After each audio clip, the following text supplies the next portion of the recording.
Welcome everyone to the Workplace Mental Health Summit here at the Johns Hopkins Bloomberg School of Public Health. I'm Dani Fallon. I chair the Department of Mental Health here at the Bloomberg School. And the school has a very special place in the field of public health for many reasons.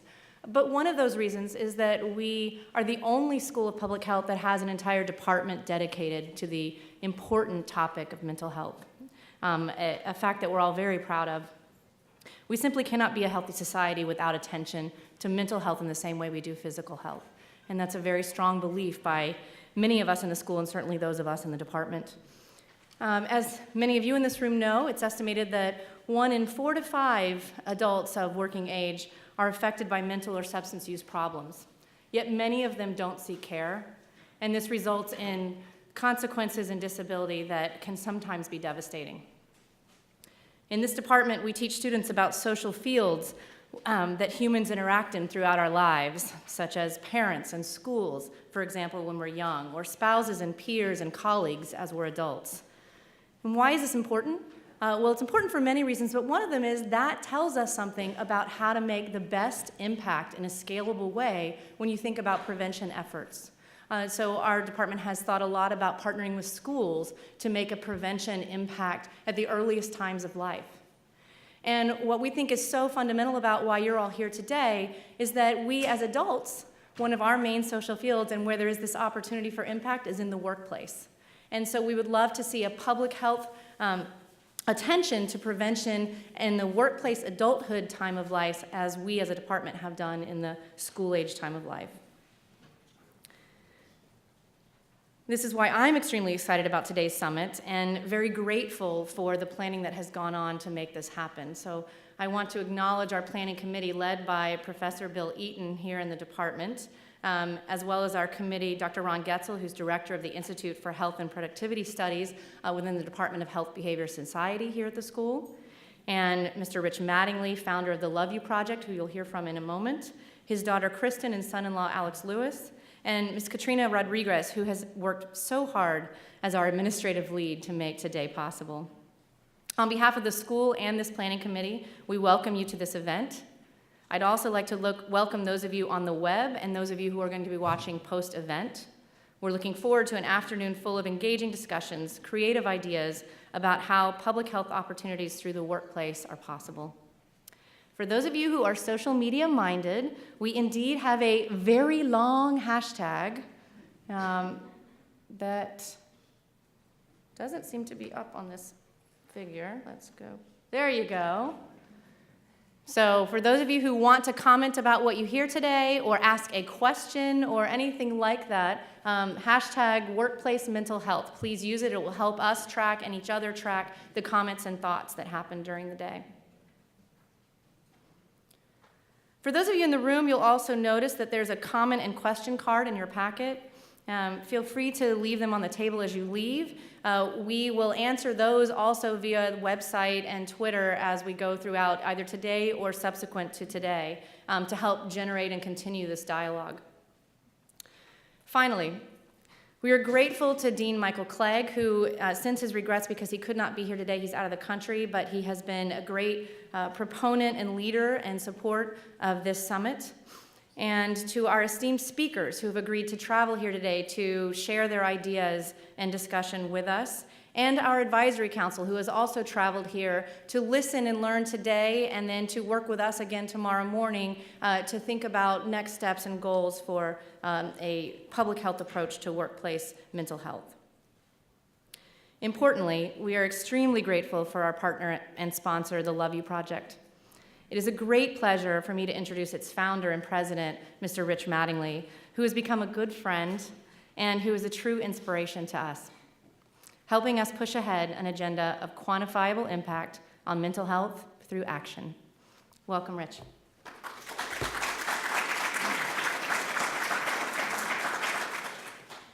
Thank you, Dani.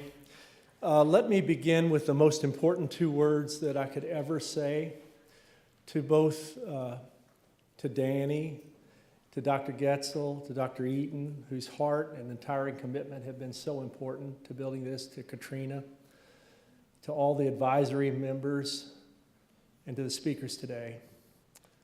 Thank you. Without you, we would not be able to head in the direction we're heading.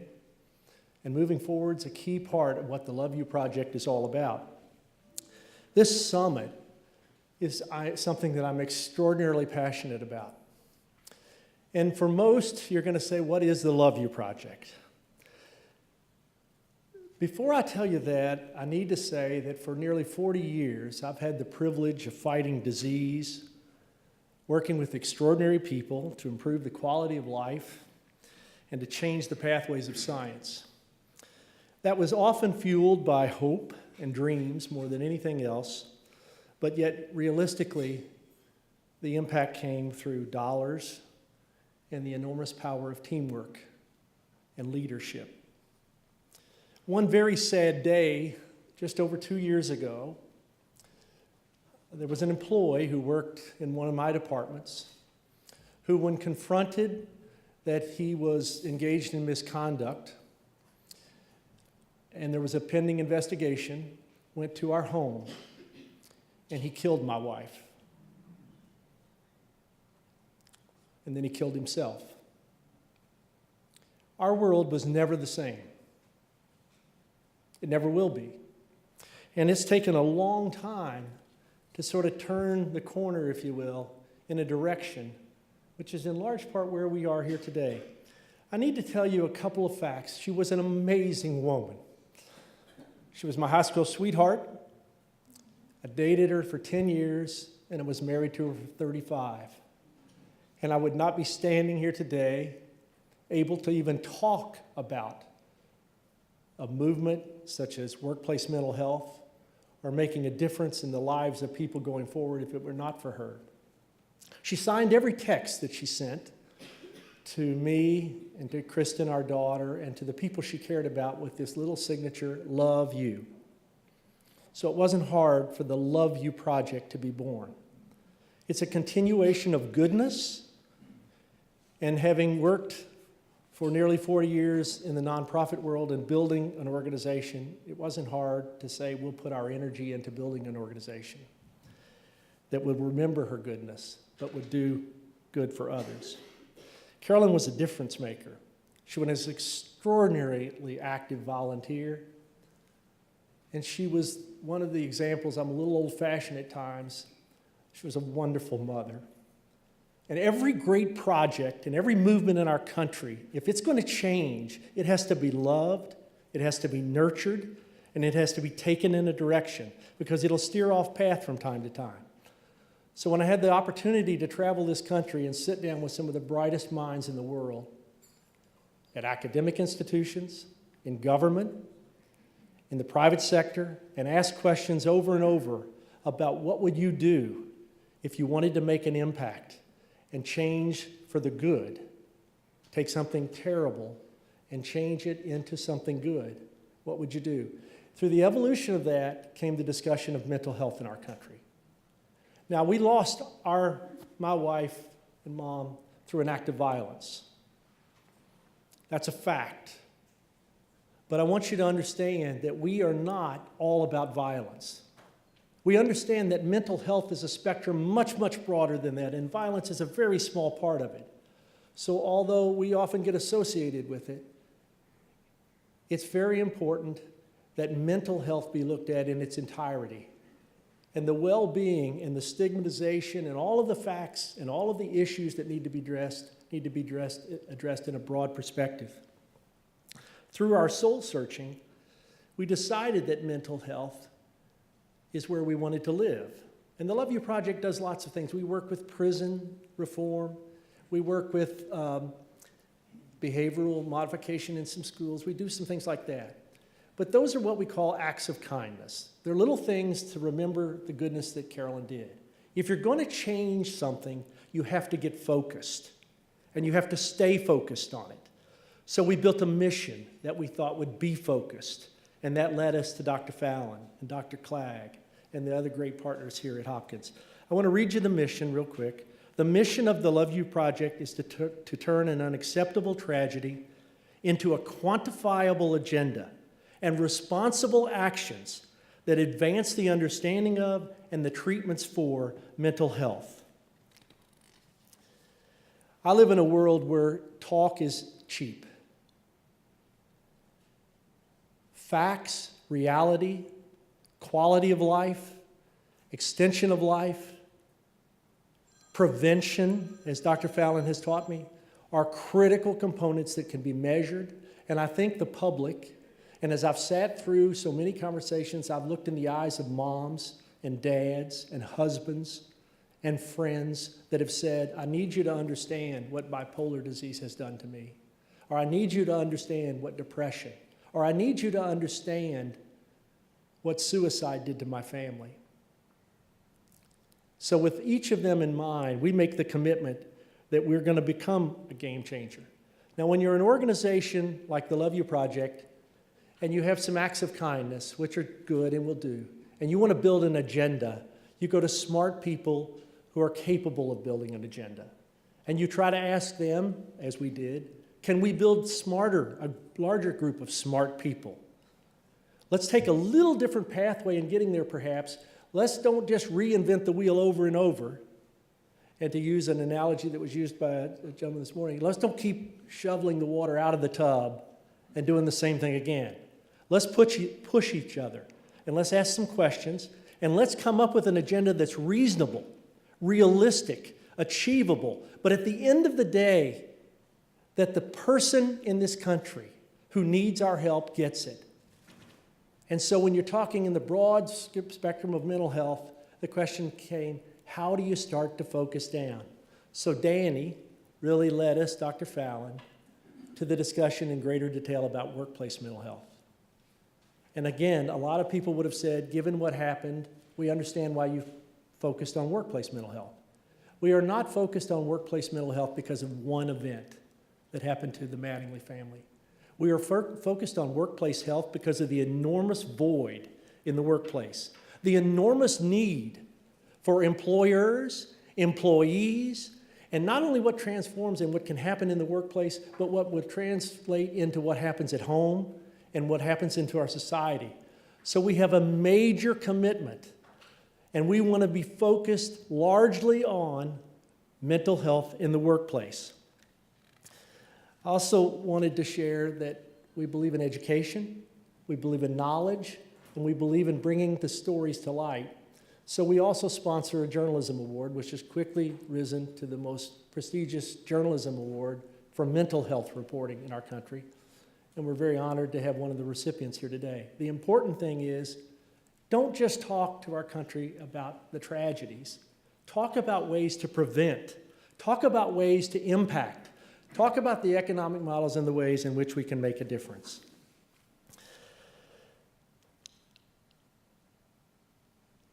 The question that will need to be asked throughout this afternoon, and the question that our advisory council will need to be able to wrestle with tomorrow, not to provide all the answers, but in the analogy of a baseball game, because we've decided we're not playing basketball, we're not playing football, we're not playing soccer.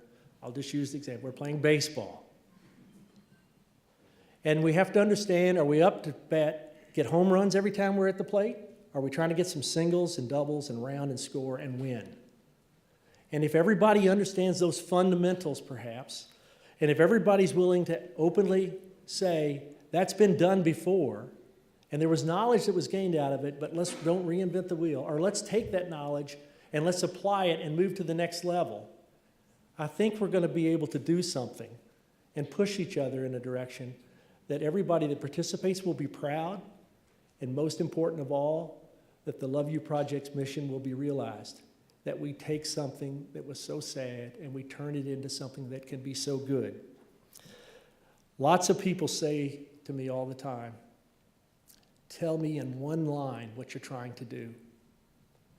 And I'll tell you, we came up with a mantra. It doesn't have workplace in it, but it might before long. But it's going to be on some of the materials that you see today. We're advancing mental health through action, not just talk, doing. So from the bottom of my heart, on behalf of Kristen, my daughter, Alex, my son-in-law, and the Love U Project's an all-volunteer organization, we're extremely proud of our relationship with the Johns Hopkins School of Public Health. And we're extremely grateful that we have leaders like are in this room today and are committed to take a step in the direction for the good of all people. Godspeed, and thank you so very much.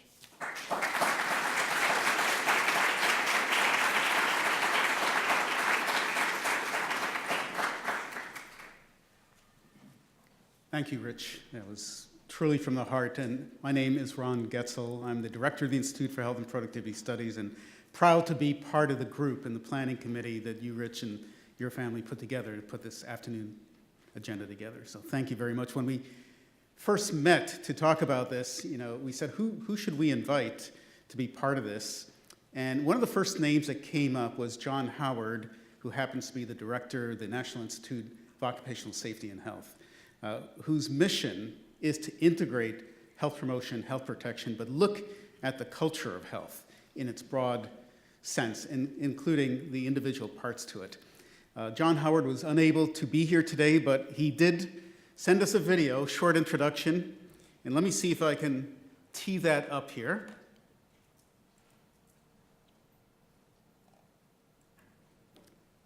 And I may need, here we go. Good afternoon, everyone.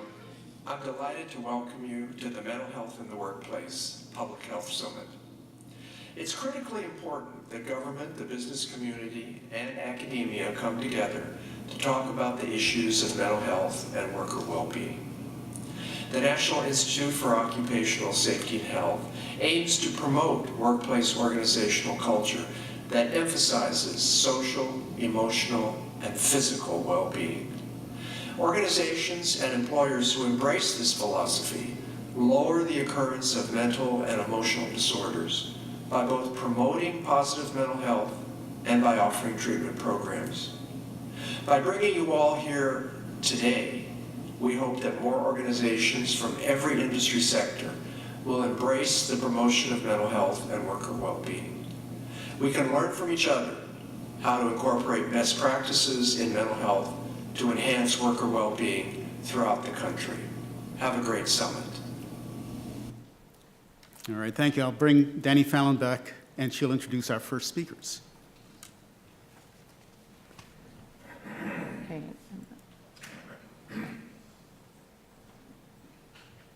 I'm having trouble seeing without glasses. Yep, thank you. So now on with the first session. As you will see, we have tried to partner 2 talks per session that give 2 complementary perspectives and hopefully then generate discussion after each of them within each section. And so we will begin with part 1, universal and selective mental health interventions to support individual workers. And we're very proud to have both Dr. Phil Wong, who is the Director of Research at the American Psychiatric Association, as well as Dr. Andrew Crichton, who is Vice President and Chief Medical Officer for Prudential Financial. So welcome to both of you. Phil, I think you're first.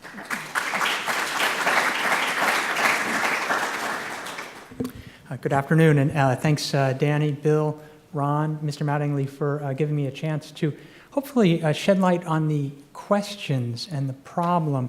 I think for answers and solutions, you're going to have to turn to our other experts here in the symposium. So what I'd like to briefly cover is why mental health matters, the costs of mental illness, the impact of treatment, and then the only solutions I have to offer are actually 2 workplace programs that our foundation, the American Psychiatric Association Foundation, has developed and provides as free resources for any of you who may be interested. So these data, I think probably in this audience, you're familiar with these, so I'm not going to belabor too much of the data. But about, as Danny said, about 1 in 5 adults in the U.S. population experiences a mental illness each year, including either substance use disorders by themselves, or as you can see, often mental illness and substance use disorders co-occurring. Despite this situation, many do not get help. Typically, less than half who have an active, full-blown, meeting full criteria for a mental disorder, actually seek any kind of help whatsoever. And this includes self-help, reading a book, going to their religious, provider, any of those. Fewer than half seek to do anything. And meanwhile, the delay before actually treating a mental disorder is substantial. The median delay is typically a decade, for some disorders even more. And that's a period where individuals are very vulnerable. They're vulnerable for adverse mental health outcomes. They're vulnerable for disability, many other poor outcomes. And this doesn't just affect the general populace, this affects those in the workforce. Obviously, mental illness can impair them physically, mentally, emotionally, and as you'll hear from, I think, some of the other speakers, that obviously has impacts on decreasing the productivity of workers. Meanwhile, some of the reasons and surveys that people give for not seeking treatment, they run the gamut of not being able to afford treatments, not knowing where to go, believing the problem is handleable by just themselves, bucking up, not having time, and that can be both a real and another reason for other potential barriers. Concerns about confidentiality, which are particularly acute for working populations, as is having potentially a negative impact on your job if you seek treatment. And for this reason, there are costs to employers. It affects the bottom line, not just the direct costs, the direct medical, the direct mental health and substance use treatment costs, or the pharmacy costs, which most employers are aware of, but the indirect costs, the disability, presenteeism, absenteeism, the effect on teams. In other words, not just the individual, but the whole team may be affected by an individual with mental illness. And then there's the replacement costs, and due to churn that is quite substantial. Often, I heard one estimate is about a year plus of salary for an individual if they're lost to the company due to mental illness. And so, in terms of absenteeism and lost productivity, again, conditions such as anxiety, depression, can be very costly, in part because of absenteeism. In other words, you can actually be out. And in terms of how does this compare with other general medical conditions? Well, mental disorders actually have been found to be often more disabling than some of what you would immediately assume to be more costly and impairing general medical conditions, in part because a lot of those conditions don't strike you until you're actually in retirement, out of the workforce. So mental illness, the median age of onset for a mental disorder is age 14. So it affects your educational attainment. It affects certainly your work outcomes, your employment outcomes. This just reviews that. So again, depression, other conditions are leading causes of disability, in part because they strike you during your prime working years. And then this just shows that, basically I won't get into too much of this, but this is not just isolated to your work. Obviously, your home life is affected as well, and that can have cascading effects throughout sort of a family. In terms of comorbidity, not only is there comorbidity between mental disorders and substance use disorders, there's a lot of comorbidity between mental illness, substance use disorders, and general medical conditions. As you can see, it's quite common in people with asthma, diabetes, other chronic medical conditions. And the reason why this is important is because the mental disorder or the substance use disorder can complicate the treatment of these other conditions. For example, you can imagine it can affect adherence to a particularly rigorous regimen, leading to ultimately poor outcomes. And there you see some of the conditions that may not normally associate with mental illness, but again, cardiovascular disease, cerebrovascular disease, These are conditions for which there is a tremendous amount of comorbidity with mental illness. And because the mental and substance use disorders can complicate the treatment, decrease the functioning of patients with general medical conditions, they end up being a very costly segment of the population. These are the ones, this is the segment that's associated with very high utilization of medical services and expenditures. And therefore, it again is a population that is of interest to employers who are trying, obviously to control their direct medical costs. In aggregate, the economic impact of conditions such as depression is quite enormous. This is a more recent estimate of just depression by Paul Greenberg and colleagues. And as you can see, their estimate for just depression alone is over $200 billion in 2010. And it's interesting to just see how it breaks down. What does it do to? Obviously, there is a component, as you can see, of direct medical costs, but what you also see are these indirect costs, absenteeism, presenteeism, and lost work life due to suicide, which, again, these are substantial costs. On the other hand, treatment works. So, there is a solution. If you could decrease the delay in seeking treatment, if you could get people onto effective treatments, there are numerous studies that show that, these treatments are efficacious, not for everyone, but for, a sizable chunk of patients. These include pharmacologic treatments, also psychosocial, talking therapies, which all have shown efficacy. And again, most individuals can be treated, and especially if you can get there earlier, before disability, other functional impairments set in. And as you can see here, there's actually satisfaction with treatment. Part of this is making sure that you understand preferences, and actually in work that Richard Frank, I and Ron Kessler did, that if you offer workers choices, they will, for example, if there are concerns about many, are concerned about needing the time to actually make it into a therapist's office, and so there are various considerations. But again, you could tailor treatment regimens, to the preferences of patients.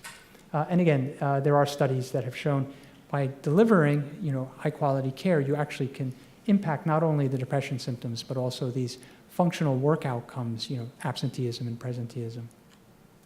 So this represents an opportunity, and I think that's what this group is here to explore, develop some solutions for, hopefully, and also disseminate those solutions. And here you see what that potential payoff is, if these solutions can be enacted, particularly in a public health framework. I just close with these two programs developed again by my colleagues at the American Psychiatric Foundation, which are free, and there's a kind of a less intensive and a more intensive, depending on what employers might be interested in, and they're free. One is the ICU initiative. It's developed originally by DuPont, but it was donated to the Foundation's Partnership for Workplace Mental Health. It involves a package of video-based teaching, and it's geared towards helping employees identify warning signs, within their colleagues of emotional distress, and again encourages a response that includes, referring to EAP, various services that might be available to workers. Right Direction is a slightly more intensive program. It includes website and turnkey materials that employers could adopt. Again, designed to increase awareness and promote early help-seeking behaviors among employed populations. And then there's, again, materials that are available that have already been developed and are pretty spiffy looking. They don't look like they were developed by a bunch of researchers. And if you want information on them, please contact Claire Miller, our Director of Partnership for Workplace Mental Health at the Foundation.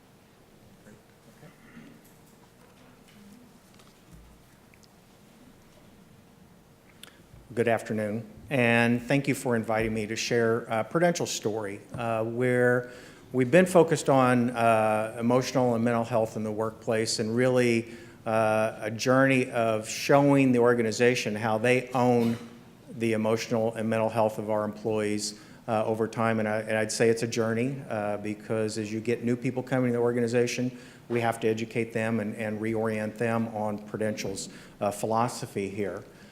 So, give you a little bit of a background on Prudential. We're an old company. We're 140 years old. We're based in Newark, New Jersey, and we have operations in 41 different countries. And we are a financial services company. So as I'm talking, you're not going to hear ROI. You're not going to hear about the cost of medical care. I know that's odd from a financial company, but we really are focused on the health and the performance, not only of the individuals, but the business and our communities too. We have 49,000 employees worldwide and 21,000 here in the US. And believe it or not, in 1911, we opened up our first on-site clinic in Newark, New Jersey. So we've had health and wellness organizations for 105 years. And my job was not to mess it up and keep it going. So first of all, how we really view health, and this has evolved probably over the last 10 to 12 years. We finally put pen to paper about 3 or 4 years ago and looked at it through 5 dimensions. And we do call it health. We don't call it wellness. We don't call it well-being.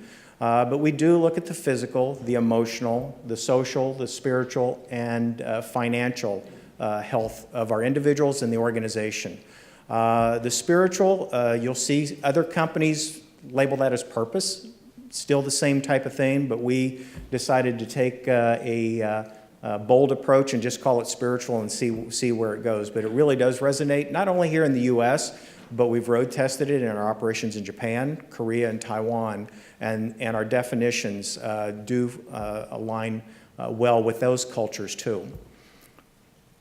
So as I said, we look at it in 3 different ways. We look at it from the individual perspective. We look at it from the organizational perspective because we used to do stress training and take managers through stress training, and you'd see this glaze over their eye. They did not feel like, well, what am I supposed to do with stress? It's not my job, and we had to show them that a lot of it's their influence in this. So we defined it for the organization too and what their responsibility is. And then we went and worked with our corporate social responsibility to define it for the community because there's a lot of things that we do that influences the health of the community. When we started talking to our corporate social responsibility, they go, oh no, we're not involved with health at all. But as we started talking about it, it's like, no, you're not involved with disease. You are involved with health. We spend money to refurbish parks. We spend money on food deserts and Feeding America. And so there's a lot of things that we do that hits the health umbrella, and they help define the community health for us too.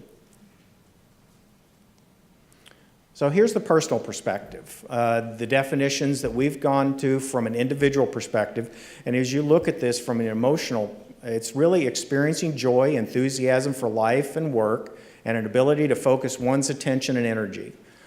Meeting challenges with optimism, creativity, and the drive for success. That's on the individual employee and what we're focused on. Any of our programs, we really try to drive this home on what we're talking about. You even have to jump a little bit to the spiritual side. It's experiencing meaning and purpose that makes you part of something larger than yourself.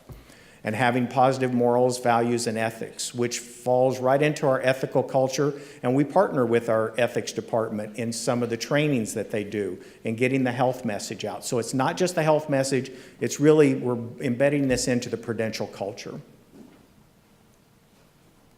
So some of the things we traditionally look at from a measurement standpoint, you can't have anything unless you're measuring it too, which makes Ron Getzel very happy. He loves helping us measure things, is we look at the health risk of the population, and this is the Eddington risk profile that we use and have used over several years. And again, we have seen the high-risk population drop from 4.3% down to 1.6%, and then the low-risk population up to 86.4% last year. And we get 80% of our people taking a health risk appraisal every year because I think, as somebody had mentioned, they trust it. They trust that it's private and it's theirs. We don't send it anywhere else. We don't send it to the medical plans, although they would love this data to be able to call people at home. We listened to our employees and they said they did not want that, so we're honoring that. And they respond by giving us the data that we can then help develop our programs and services. So this is one of our measurements that we report back out. We just had our biannual health summit 2 weeks ago, and it was on the soul of leadership. We had Deepak Chopra come in talking about the soul of leadership, and then Jack Gropel talking about energy and performance. And so that was the whole basis of this, and we partnered with our talent organization. So we were talking about health and talent, not health and healthcare cost. So again, we can't do anything without measuring, again, stress, job stress. We do measure it, we report it out, and we report it back to our business leaders too. And then depression. You'll see 2015 has the red there. Our HRA vendor changed the way they did this. So this actually is a new baseline for us. So we were looking at 2012 to 2014 is the exact same questions and the same methodology. 2015, we're having to use it as a new baseline because they changed the methodology on us. It doesn't help us too much, but it now is something to move forward. But we did see improvement here. And as we look at job stress, we did see improvement there from 2012 to 2014. And we reported back, we're able to profile each of our businesses and each of our sites to look and see where the hotspots are so we can take the time and energy and focus on them, not the ones that are really doing well. And then you look at the depression there too, bounce back up, but again, a difference in methodology. And then we can't talk about a financial services company without talking about financial stress. Financial health is a big theme for a lot of organizations, and we've been measuring this since 2009. With the financial crisis, we did see a big bump in financial stress with our organization, over 30%, which was higher than the benchmark. We had a lot of people answering calls from customers who were in financial straits, and they were having a lot of stress based upon those calls that we had to intervene. But then they had their own financial problems. So we developed budget coaching. We have a lot of great benefits that really help people save for retirement, that are more of those protections that we made sure we publicized again and reoriented people in what was available. And as you can see, we have dropped the financial stress in our organization down to where it usually takes about 6 to 10 years of somebody being at Prudential before they get to the norm or to the baseline of Prudential. Early on, they're young in their career, they're going through a lot of things, trying to pay for, probably college loans. So they're working that way, and after about 6 or 10 years, then they become along the 16% in the norm. And that's one thing we're measuring all the time, and again, reporting back to the businesses because they're concerned about this too, because they know employees under stress, whether it's financial, home, or a job, is not really ready to deliver their best at work, but also at home too. So this is some things, some headlines that were out there before. And so you talk about the work environment. Does the work environment make a difference? And this is why we had defined the organizational parameters even before this, but where good bosses create more wellness than wellness plans do. We see that. We actually have a question on our HRA that looks at my supervisor supports me in maintaining or improving my health. and we can see a cohort as they change supervisors and maybe change support, that is a big driver in our thing. I'd like to say it's my programs and I get all the credit, but it's really the supervisors. So our goal is to make the supervisors better. I have a story of 2 individuals that were in, that I know of, that have depression. They were in a work environment where they flourished, and we like the word flourish. They had support, they did well, they were high performers. They moved to a different area with a different supervisor that was not supportive and actually decompensated. One went out on disability, transferred back to an area that they were able to flourish. Now they're high performers again. So the work environment drives a lot of this, and we see that not only in some of the stories, but some of the data that we have. So we talk about the organization. So this is the definition for the organization and what we share with supervisors on their role. And so you go back to the emotional. It's know your team members, refer them to available resources when performance and or personal concerns arise, and believe in their competence of others and be supportive and expect their success. It's aspirational, it's good, and we do have a lot of supervisors and managers that focus on this and have great work teams. And so we're trying to build that all the time. So this is a story that we had. We had a vice president in one of our businesses that had a substance abuse problem. The president of that organization was concerned about the individual, reached out to us. We were able to get them into treatment, and they were able to turn their life around. They were both willing to come on tape and share their story with this. Now, it took us 6 months dealing with the attorneys to get this out, but, but that's beyond the point. But, you know, they were willing to share their story, so I want to do that. Let's see if this, is it working? Okay. I wanted to share the story. Okay, no. All right, I think I can pull that up. I had it somewhere here. I had it on the desktop, I think. Where's the desktop? What do you think? There we go.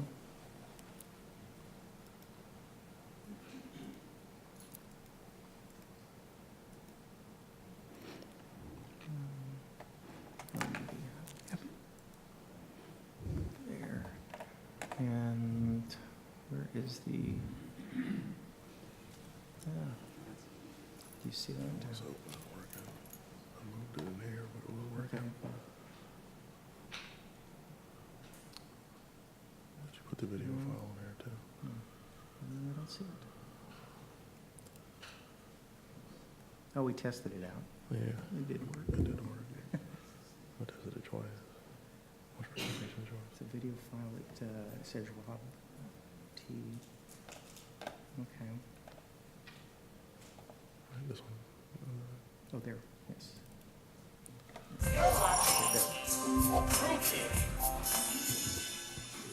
The problems of addiction not only affect individuals, their families and friends, but also the workplace.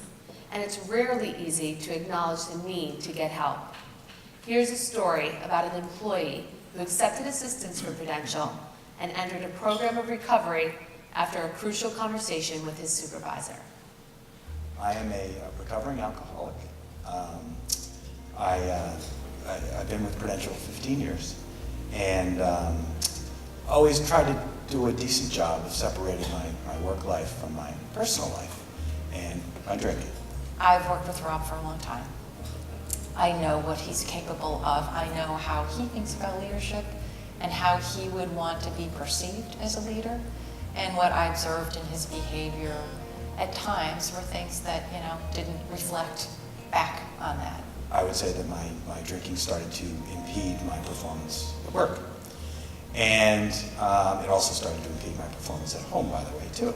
So I got lots of feedback, I call it feedback, from my children, from my fiance, from my parents, and then eventually from some of my colleagues at work, and up to including my boss. I was really getting concerned about him.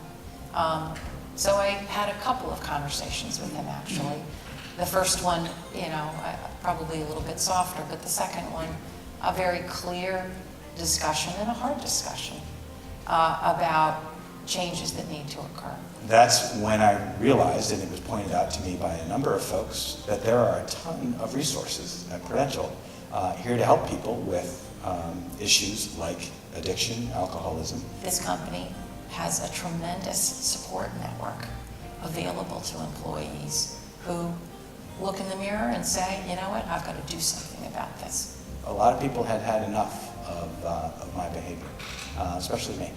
You lie to everyone, including yourself, about your problem. And it was time to stop lying. And so the health and wellness program here at Prudential provided me with a person to talk to in the form of Ken Dolan Del Vecchio. And he made a suggestion, or a couple of suggestions about places that could help me from a rehabilitation perspective. And so I went to rehab. It was a real eye-opening experience. I think the biggest relief is seeing that you're not alone, that there are a lot of other people that have your affliction, have your problem. There is no reason why anyone has to live with that kind of problem. They knew how to take him through the journey that he was on, and then to help him transition back.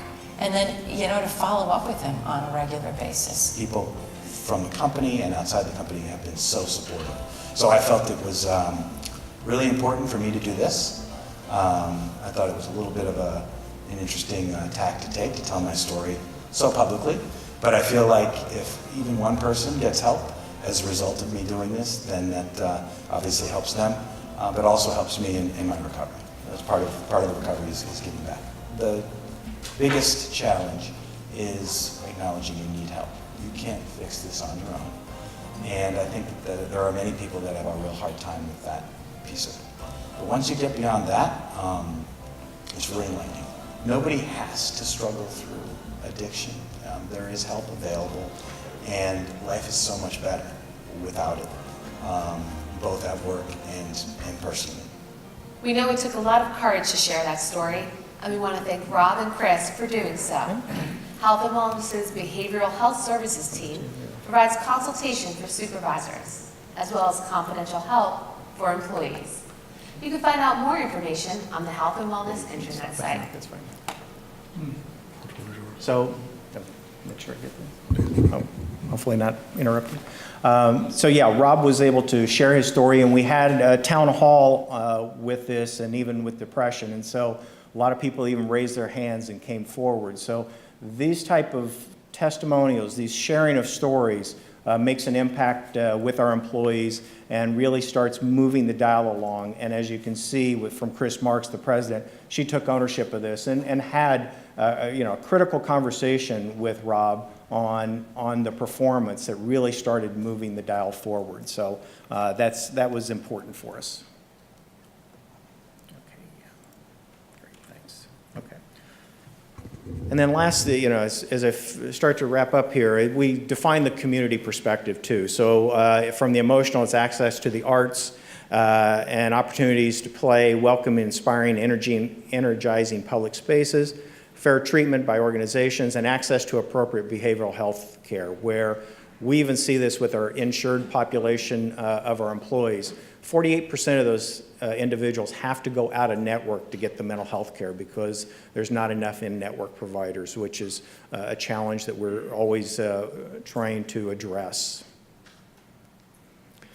So in summary, mental health is really a workplace concern, and it's one that we've taken ownership in. The definition of health really helps clarify goals and the focus. And when you have data, if you can measure it, show impact, and if you're not showing impact, find out what's going wrong. And then leaders really do, or maybe not, promote a healthy culture, and so they're a big driver in what we do at Prudential. Thank you. Why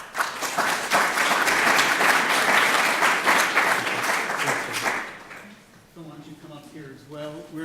We have about 5 minutes or so for this segment, so we'll open it up for questions from the audience. Katrina has a microphone, so if you'd like to ask a question, First one back there, please raise your hand, stand up, wait for the microphone, and identify yourself.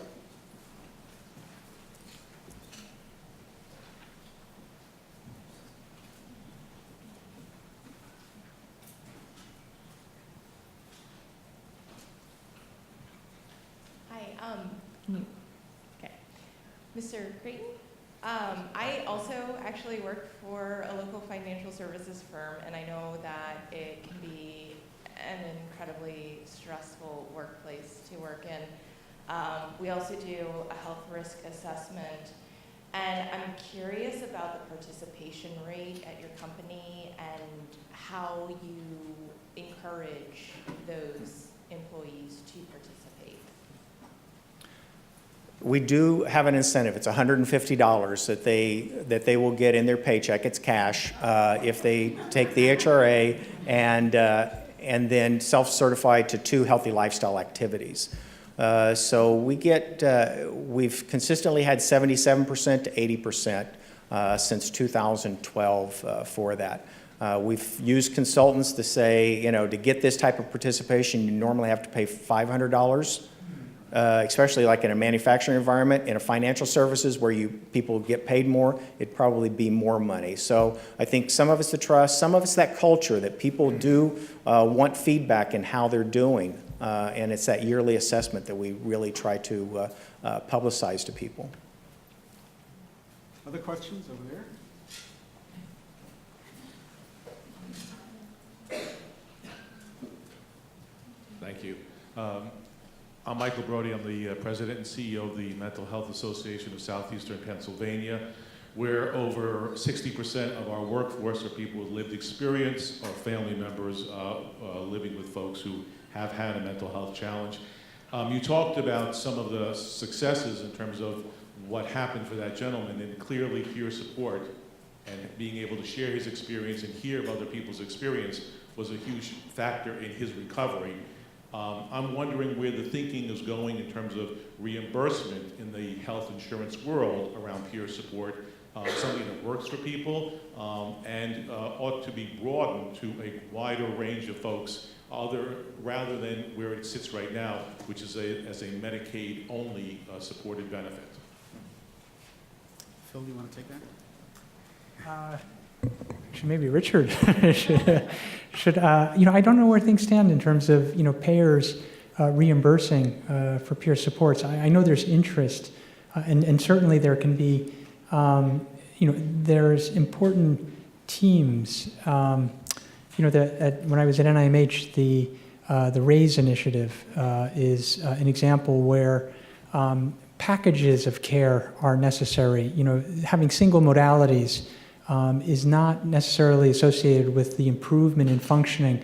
RAISE was a large trial of a kind of wraparound services for early phase folks with psychosis.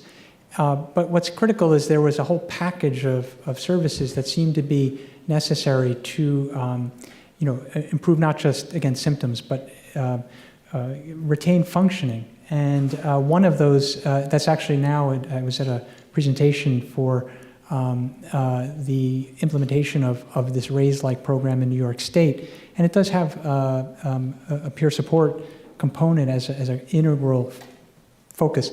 Whether payers start to reimburse for the whole package, I think is, I don't know if there are any payers in the room, but it's probably a question for them. Thank you, gentlemen. We're going to have our second panel come up, and let me get their presentations prepared. So as you've seen, our idea is to have, for each topic, a perspective from academics or government or regulatory organizations and a perspective from industry so that you can see the different viewpoints. For part 2, we're going to move from universal and selective interventions at the individual level to interventions that improve the health of organizations. And so for this, we have the privilege of having Dr. Kim Jennett, who is the Executive Vice President for Integrated Benefits Institute, as well as Dr. Peter Wald, who is the Enterprise Medical Director for USAA. So thank you, Dr. Jennett. Thank you. Thank you very much for inviting me. I'm excited to learn from all of you as well. I'm going to be mostly presenting an employer perspective on this, but I'm hoping to kind of broaden the way we think of the employer perspective and the value of work and employment to health, so that it's not just a one-way street, a one-way of looking at this, but we really do look at the workplace as a public health setting in ways that we haven't in the past. And we take more of a public health approach, more of a holistic approach to what could happen that was positive in a workplace environment. So just a brief advertisement on where I come from. I work for the Integrated Benefits Institute. We call it IBI for short. It's been around for about 21 years. And integration in our title is what we're all about.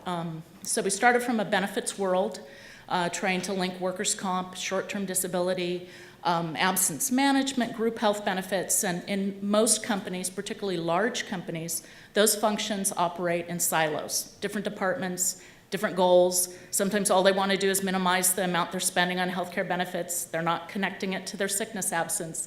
And our work is around creating employer cases, research, bringing people together. We have an annual forum in San Francisco. We do an annual forum every year. It's going to be at the end of March. I encourage you to think about coming to that.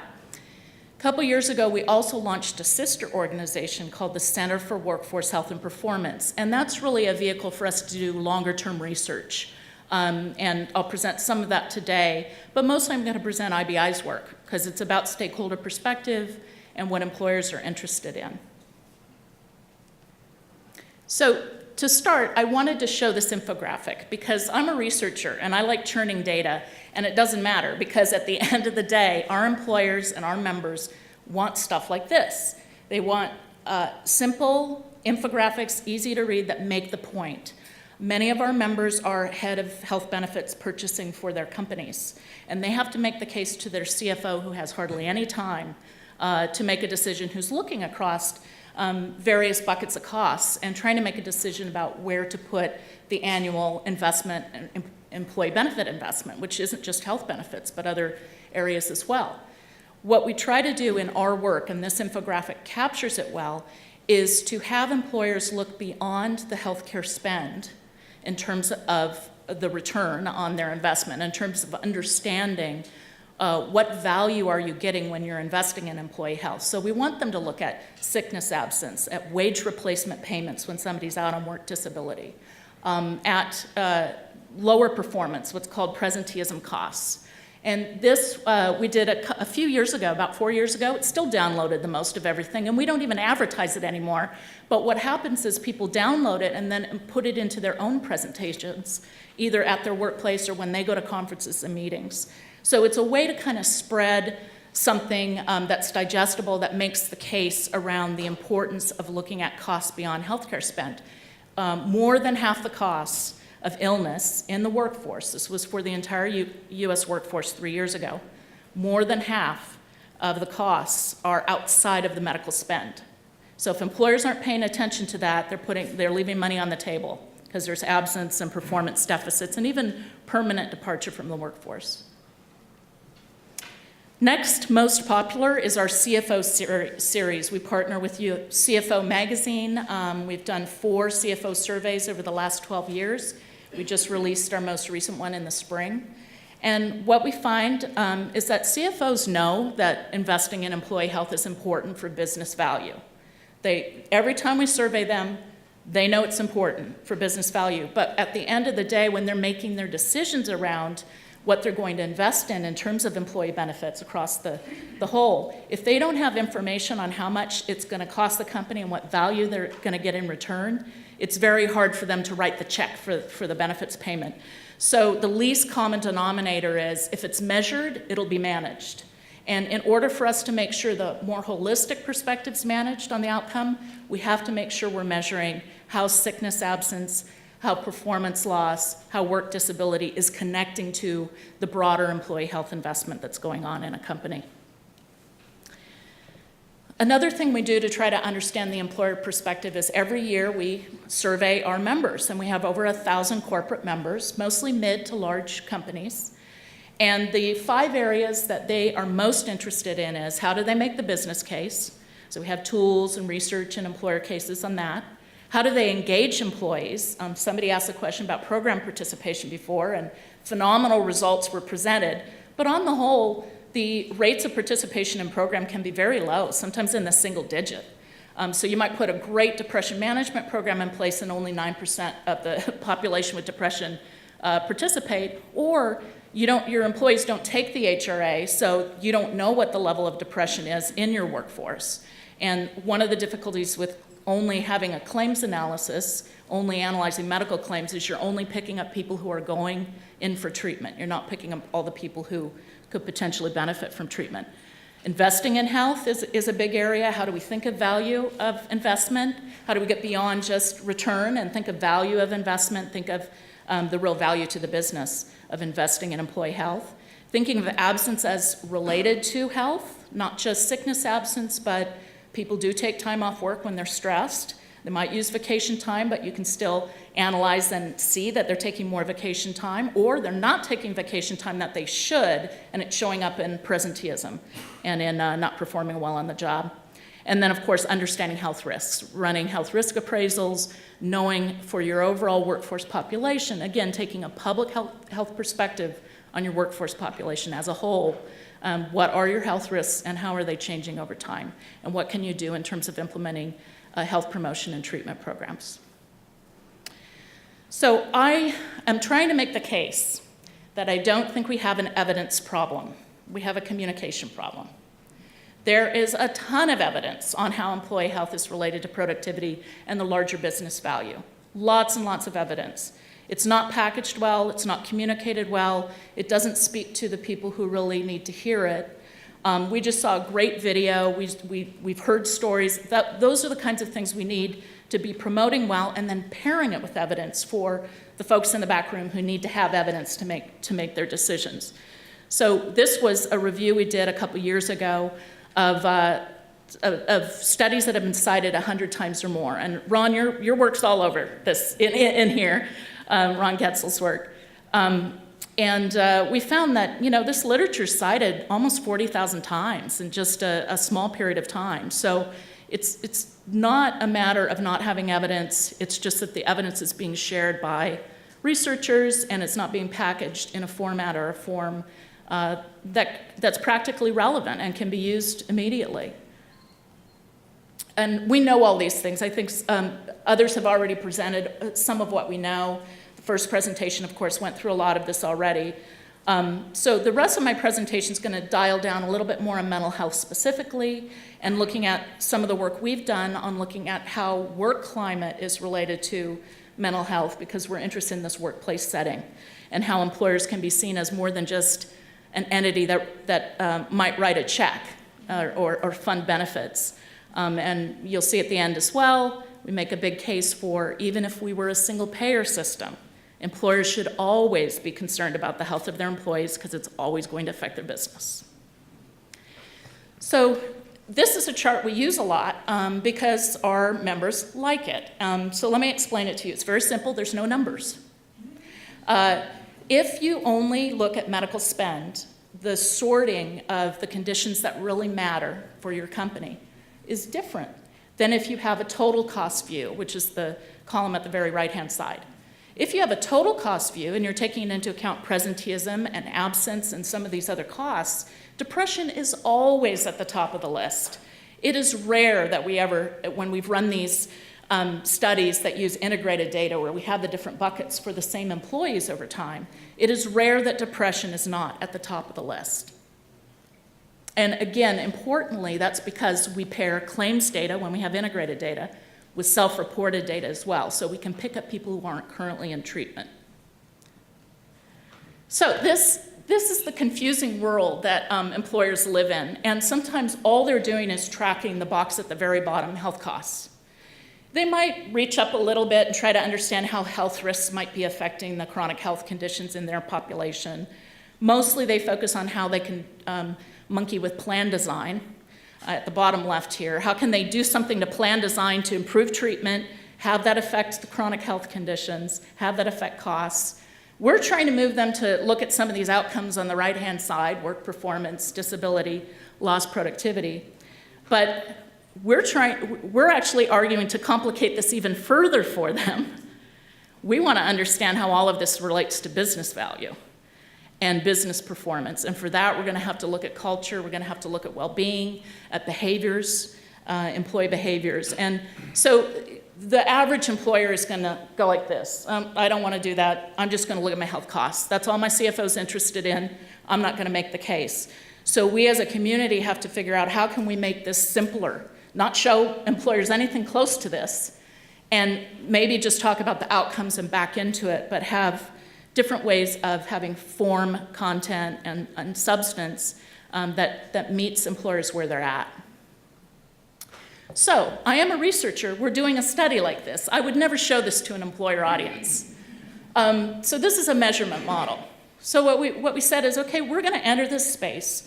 We're going to try to understand how the socioeconomic background of employees, the work climate of the organization affect absence and performance. And we're working with 3 of the presenteeism tool developers, WLQ, HBQ, Stanford Presenteeism Scale. And we want to focus on how do these things come together and affect business costs and have operational impact in the workplace? Because that's what matters to an employer.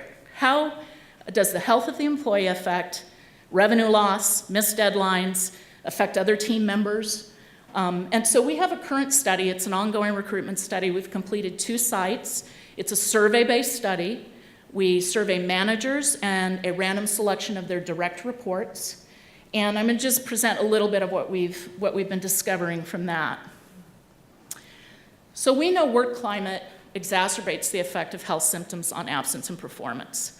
And just to describe this a little bit, we want absence to be low, so we don't like it going up.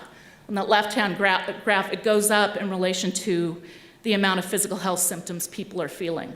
So as they are having a lot of physical health symptoms, difficulty physically, we see their absence is much higher. They have more missed work hours. On the right-hand graph, we want performance to be high. We don't want it to go down. Right-hand graph is performance. So job performance we see as mental health symptoms go up, job performance declines. These are obvious. This is what we would have theorized, and this is what we found. The added thing we did here is we looked at how work climate might affect the relationship between employee health and those outcomes, absence and performance. And you start to see a divergence. So if you look at absence on the left-hand side, you start to see a separation. As individuals are in unsupportive work climates, they start experiencing more and more absence. It's an additive effect. Those lines aren't parallel. So even if employers have a wonderful clinical depression management program that they're using and funding through their benefits program, if that employee is coming back to an unsupportive work environment, they've just undercut their investment in depression management. Performance, same story on that side. We see a significant separation in the effect of work climate on the outcome of performance for people based on their mental health symptomatology. And the reason why symptoms are so important to measure as opposed to just whether someone has a condition or not is because the hook here is treatment. You can have the same 2 people with depression. The person in treatment should have less symptomatology because they're being treated, whether that's through medication or talk therapy or a combination of both. So treatment becomes a hook for us, and symptoms are a way for us to measure whether that treatment is effective or not. And I just went through this and talked over some of these findings, so I'll get past this one. What I do have some further thoughts about the importance of work climate, and I mentioned this in a meeting we just had before the summit. We often talk about how employers do harm to their employees, right? And NIOSH, the National Institute for Occupational Safety and Health, most of their activity is focused on harm reduction, making sure employers aren't exposing their employees to hazards. Wonderful movement on the part of NIOSH over the last 5 years or so to start their total worker health movement. We heard earlier with the video very much of a focus on more than just physical issues, looking at mental health and how employers can play a role in that. Of course, employers can cause stress, work stress. It's a big issue. But employers can also have resilience programs. They can also have Great Depression management programs. They can have programs like the one we just saw the video on, where employees start to normalize mental health treatment and mental health issues or substance abuse issues. So this was, I don't know if anyone's heard of this, this was done in the UK in 2006. It's called Is Work Good for Your Health and Well-Being? It was a review of 400 studies that on the whole showed work is wonderful for your well-being, not just socioeconomic, but feeling like you're a part of society, you're functioning, you're working, being able to get people back to work soon in a healthy way is really important. So I would just like to really encourage us all to think of employment, employers, being an employee as a sphere of public health that we haven't really tapped to its fullest potential yet. And if we thought of it more as a place and a space for generating health, I think we could be much more effective in how we approach mental health issues. Different ideas of different ways employers can help, beyond benefit design, beyond benefit investment. Again, the whole argument of this slide is, doesn't matter if we're a single payer system or not, 4 of these 5 bullets still matter. And we do have resources on our website. Many of those resources are employer cases and stories. Our employer membership loves those more than the research. So it's a place to go, and all of our resources are freely available to employers. Employer membership is free. We're a nonprofit organization. If you do make money in the health and wellness space, however, we do have a membership fee, so we do charge. But if you're an employer who's not in the health and wellness or disability space, all of our resources are free. And there's my contact info. And with that, I think Peter's going to come up and talk about how do you make culture change, right? Work climate and culture. Thank you.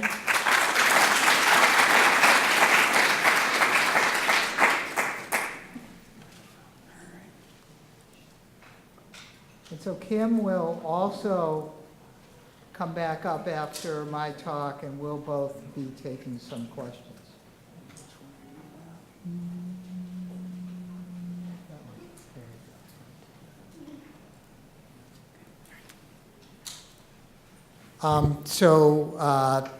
Thank you for having me. It's always great for a doctor to come to a public health school if you have a public health degree, because if you know how difficult it is to talk to public health in the medical community, you understand why it's fun to come to this venue to talk. So for those of you who don't know who USA is, we are a mutual insurance company where a bunch of military officers got together in 1922 to insure themselves because no one else would insure them because they were risky, because they were driving tanks and flying planes and doing crazy stuff that they were clearly gonna be a bad insurance risk. And so we are not a typical entity. We're a mutual insurance company where we all insure each other. And employees are also members. And so we are aligned on the mission, and the mission is financial security of our members. And for those of you who don't know, people who work in the military tend to make a lot less money than their public sector colleague. And so it's critical for us to be able to save on money that we don't need to spend, especially in benefits, and pass those savings back to our members. And so member service and really financial stewardship is really important. But that's not the point of the talk. I really want to back up and talk about the strategy, about what we're doing. So because member service is the most important thing that we do, having our employees at work focused, productive, and not distracted with physical, financial, and emotional issues is really important. Because if they can't be there fully present to serve our members, we are failing in our mission. So that was really the impetus for starting the wellness program at USA back in 2002. We've been doing this for a long time, and so talking about the wellness program is like taking an IMAX surround sound movie and squeezing it down onto your iPod.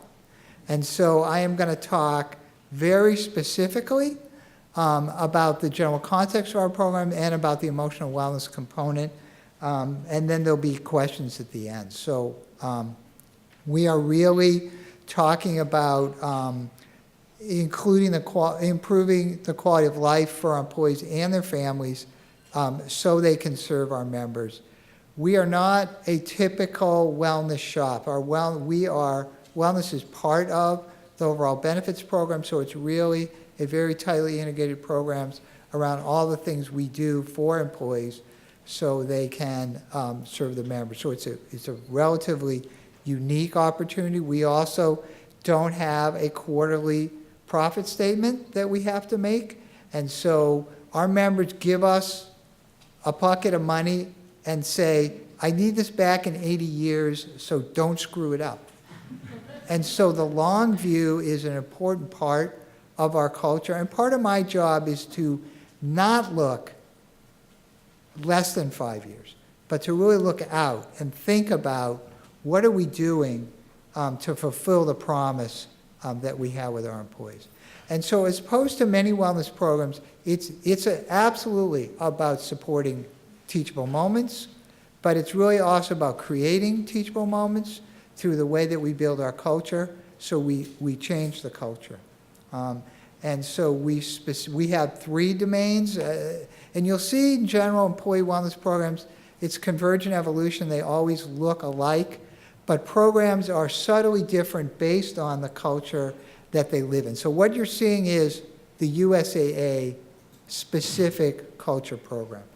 The thing that I think is very different about our program is this is a public health shop, okay? When we talk to everyone, all of our senior leaders, we're talking about prevention. And we're talking about primary, secondary, and tertiary prevention across these 3 domains where we operate. And so, as you know, as public health professionals, we really are interested in primary prevention, but we have to take care of people along the way. And so the bathtub analogy is really an analogy where you've got this big bathtub, right? You've got the spigot full on dumping obese people, people who are not financially secure, people who have mental health issues into the bathtub. And most organizations spend their entire life bailing out the bathtub and not trying to turn off the spigot. And so I am really here to ask you to step back a little bit and think about turning off the spigot. I've been trying to find, for the entire time I run this program, what is primary prevention for mental health, okay? And we try a lot of things. We have a data warehouse, so we examine all this stuff. But I think that is really the challenge for this group. So we have some messages. People tell me I'm like a bad politician, that I never move off these messages. And so these are the messages from the program start in 2002, and they're still the same messages. We have a brand that started off as a very small brand and has now really become the brand about human capital at USA. And we have all these program elements that I don't really want to spend a lot of time talking about, but we do have interventions, we do have health risk appraisals, we have this data warehouse, we do analyze stuff on total costs, and we also analyze how our health plan is doing.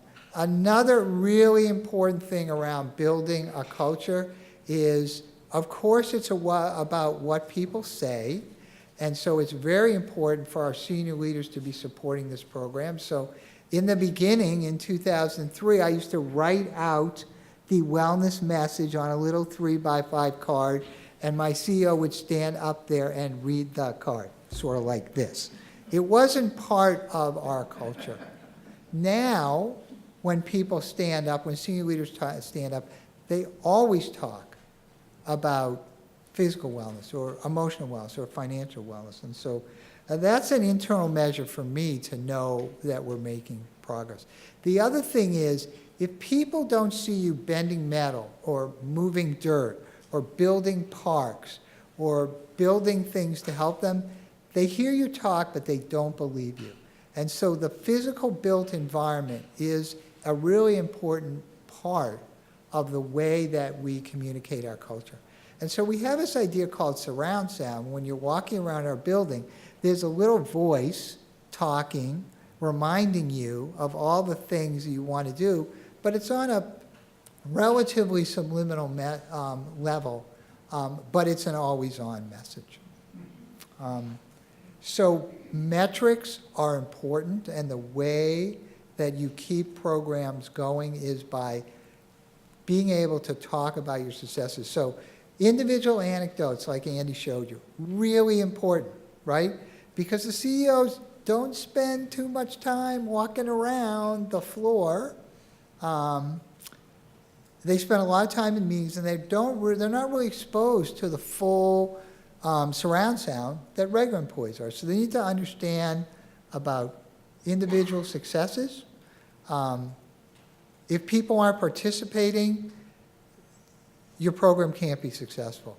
And we look at risk factors, and we look at economic impact too, but really, we don't like ROI. And so when people ask me about ROI, I say, what's the ROI on our health insurance program? And if I can't show a positive ROI on health insurance, should we stop it? And the answer is, of course, no. That's a crazy idea. So you would never do that. So we really talk about what's our trend versus our peer group. And so here's just, we have 1,000 things that we measure. I just wanted to show you a couple of things. Here's the trend in only our health plan over the last 6 years, and it goes really all the way back to 2012. So we're a large national self-insured employer. Most employers have 6-7% trend. So we have for our employees about a 2% trend overall, about a 3 to 4% trend. That's on $300 million. Okay, so we get 4% to the good on $300 million in year one, and it compounds every year. So that's an economic advantage for us, but really it allows us to return those savings to our employees. We've got a lot of different things we measure, and so I think there are some interesting things here.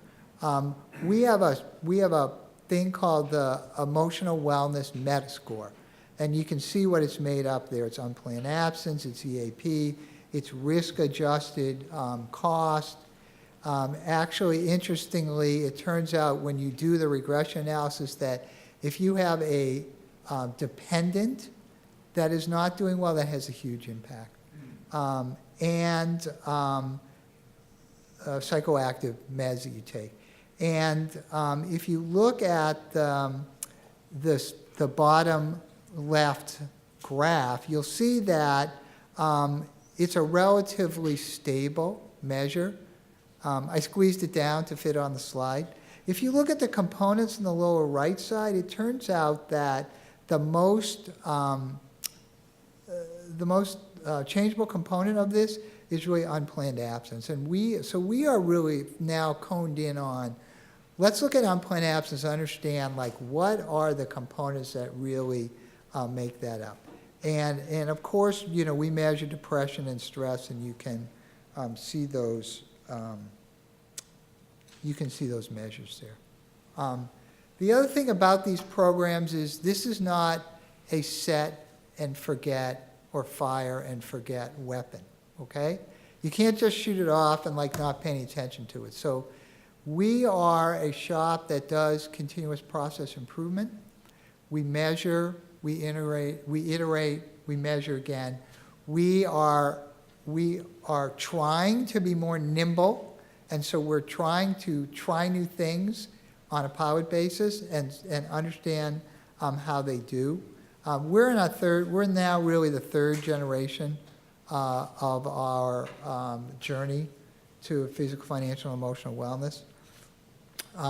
You can see that this is a very personalized view, and you see this is really about a military, active service military individual. The levels in our reward program are really military-themed levels, and that really resonates with our culture and individuals. So Healthy Points is our rewards program, and it's a big reward. It's $350 if you're an individual. It's over $1,000 if you have family coverage with us. So that's by design. USA has a strategy about being the employer of choice and delivering what we call 2 biscuits in our benefit plan, because there's so much gravy floating around in the bowl that 1 biscuit won't do, and you really need 2 biscuits to sop it up. Specifically, we are experimenting with a bunch of stuff in emotional wellness because it's the least developed domain that we're dealing with. And so, very much our interventions echo things that you've heard already. We're talking about ability to change. We're talking about positive psychology. We put sleep in emotional wellness. Obviously, it could be in physical wellness too. Showing appreciation, giving back to your community, and the ability to recharge. So we're tinkering with this. This is, Healthy Points 3.0 was last year. This is 3.1. We don't really have metrics on our new platform yet, and so we're going to be very interested to understand which of these interventions actually work, specifically around unplanned absence, which is really the big target bogey. Another thing we did is, we've got a lot of resources all around USAA for individual employees and for our leaders, and they were scattered all around, and no one really knew what they were. And so, just like all the car dealerships in your neighborhood huddle together in one place, because people know, oh, I need a car, I'm going to go over there, because that's where all the car dealerships is. A really important strategy we have is the ability to organize things for employees so they know where to go. And so this idea about Go Emotional Wellness, so we have a Go link. If you say go/emotional wellness, it'll take you to places instead of having a very long URL inside of our internal website. And really this is an experiment to understand if that worked, and we're following, clicks on that page. This again was new this year, and we're going to see, gee, did that make a difference or did it not make a difference? And if it made a little difference, how can we put a really shiny sign on this to really send people there? And so that is a really top level view. We are very good, we think, at distributing the message around physical wellness and financial wellness. Not so good at understanding what's primary prevention for employees. I think the other important point is we have a very large building in San Antonio. We have 15,000 people working, and so we're not moving that building. And we're not leaving San Antonio. And so we are very engaged with the community around physical, financial, and emotional wellness. And I think it's an opportunity to make intervention in the community by identifying large employers that have a stake in the community, aren't moving. I mean, you could argue that Hopkins is a really important employer in Baltimore, and I don't think you guys are picking up your buildings and moving them anytime soon. And so getting long-term businesses together to intervene in the community is sort of a cool idea and something that we are following up with in San Antonio. And so, I think that we have Yeah, we're, thank 5 you. minutes for questions. Thank you, Peter.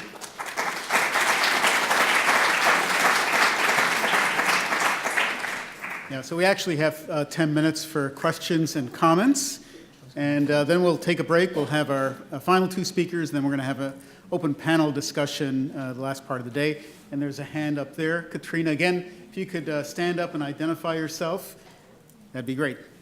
Yeah, here we go. Hi, my name's Nick Papa-George. I'm a labor economist. I teach at the other part of Hopkins, Homewood. So one of the themes that I found really interesting is the idea that there's sort of money on the table, that like companies would benefit by spending some money on employing mental health. As an economist, that's a very appealing kind of idea that, you know, everybody benefits with a policy change. I guess what concerns me when I listen to this is that I can imagine that if I'm a firm owner or if I'm designing benefits, that certain workers would benefit more. So another common theme is that these seem to be sort of high skill jobs. So I'm kind of wondering, is it profitable if the custodian is given additional mental health benefits, because it's going to cost the same? And if we leave it up to the CEO might say like, well, you know, I want my CFO to be healthy or not an alcoholic or whatever, but I worry about the people who are less trained if we leave it up to the CEO. Thanks. Yeah, so we've done, and as Ron has as well, and many other folks, lots of studies on a variety of different occupations and industries. And one series that we've done, I think we have 4 under our belt now, is on call centers, which are really quite a difficult, underpaid job, very stressful. And we consistently show that with good intervention, with things like work-life balance, different time schedules, staggering, so somebody's not on the phone for 8 hours for the entire shift, doing shift changes, having resilience training. Many of our members have partnered with researchers on different kinds of intervention projects, and they've shown in measuring the effects on absence and job performance and some of those other economic outcomes, that for no matter whatever level you're at, if you have a need around mental health treatment or physical health treatment, and you are able to access that treatment or a program for it, it does have an effect on absence and job performance. So I think I hear your question. I think it can't be done in a way where there's not attention paid toward individuals who are the most in need. So if there's no attention paid to those most in need, there's not going to be attention paid to making the kinds of changes in the workplace that need to occur so that stress levels are lowered and so that individuals who might have less generous benefits packages have access to that kind of treatment. So yeah, the lowest common denominator is high-paid workers are going to be the ones engaging in the programs if there's not attention to trying to get those most in need into the program. And Peter, you can speak to this because you run call centers and there are other places that run, and the amount of time it takes to bring somebody in, train them, getting them competence is actually quite expensive even for lower paid workers, right? Right, so, and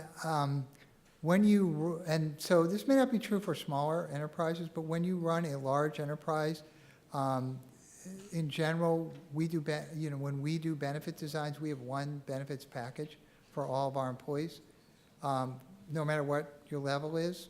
And we have a very low turnover in our call centers. Most call centers turn over 50 to 100% of their employees every year. We turn over 10 to 15%. And so that's why we talk about, and this is not a cost. We really have flipped this whole idea over and look at it as an investment. And so when you invest in your employees, you get a return. And the ability to measure the return that you get in terms of not just the health costs, but the total cost is really important. There's a question, this gentleman, Richard Saphir. Thanks. Sorry, we'll get to this side of the room. Thanks. Richard Saphir. Today I'm representing the Johns Hopkins Medicine Healthy Workforce Strategy. Dr. Wald, I had a few questions about your emotional Metascore. So I'll kind of ramble them off. If you can touch on a few and share your thoughts, that'd be great. Is that a homegrown measurement tool, or is that something that you pulled from the literature? And what kind of validation have you done as a reflection of true mental health within the workplace? I noticed you had two lines, one on generic medications, one on branded. Why different? And is it better or worse to have more medications according to your score? So if you could just share a little more on that. Thanks. So that's a homegrown score, because when we looked around, there was no score that we could see. We do use the standard productivity scores like WOQ and HPQ. They weren't that helpful for us. We're sort of a very operational shop. And so the question was, if you are looking at unplanned absence as an indication that something has gone wrong in your life, and then you do a regression analysis and you look across all the factors that are in our data warehouse, what comes out? And those factors that you see up there is what came out after regression analysis. So that work was done by HCMS Group, which has been our long-term data warehouse out of Cheyenne, Wyoming. It's a very sophisticated PhD, master's level, epi biostat data warehouse shop. We needed something to talk about this problem, and there was nothing out there. And so this was our 1.0 attempt to try to get something to look at and measure against.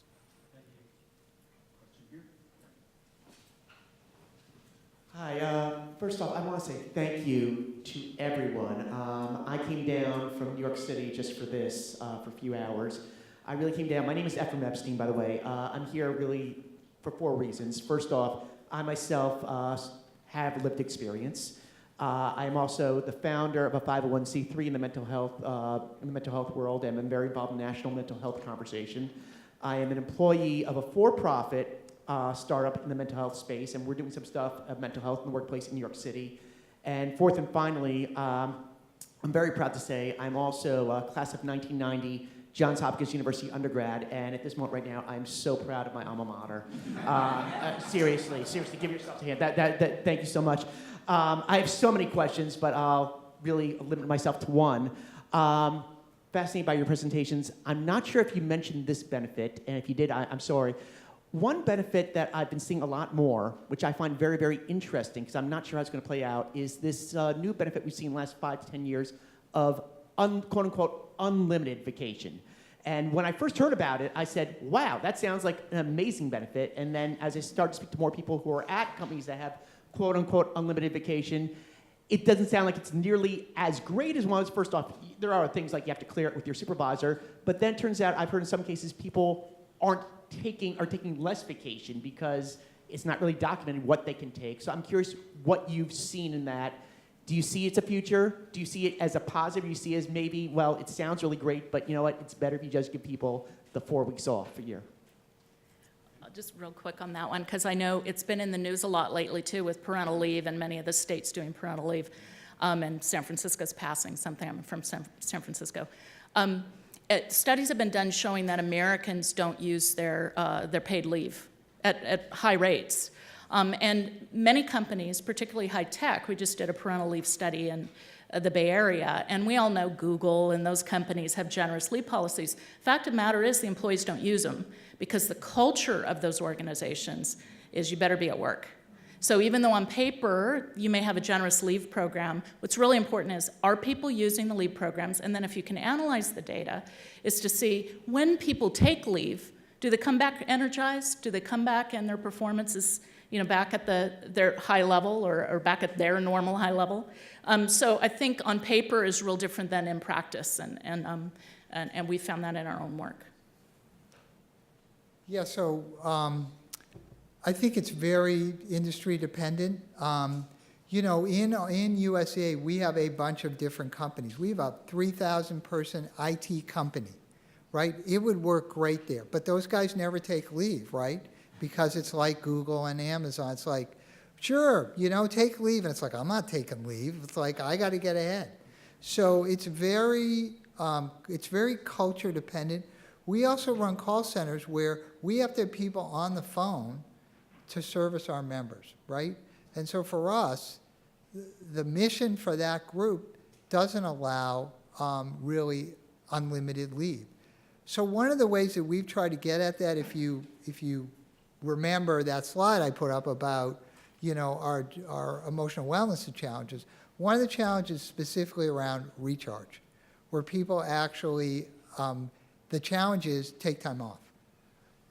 And so they get, the way our program works is you get points for completing challenges, and ultimately if you get enough points, you get the reward.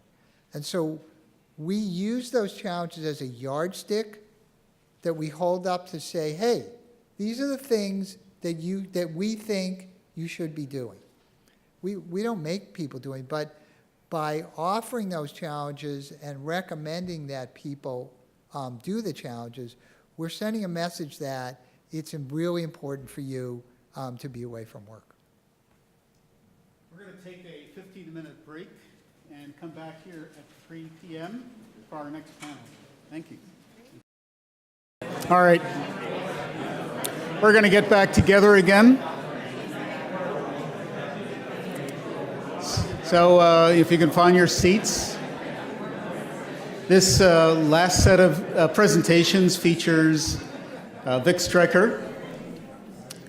And we're going to be looking at the work that Vic has done over the years, looking at purpose and how it can be applied to individuals and organizations. And Richard Frank is going to talk about policy and how this can be applied on a broad governmental societal level. And Danny, I was about to introduce you again. You're welcome to.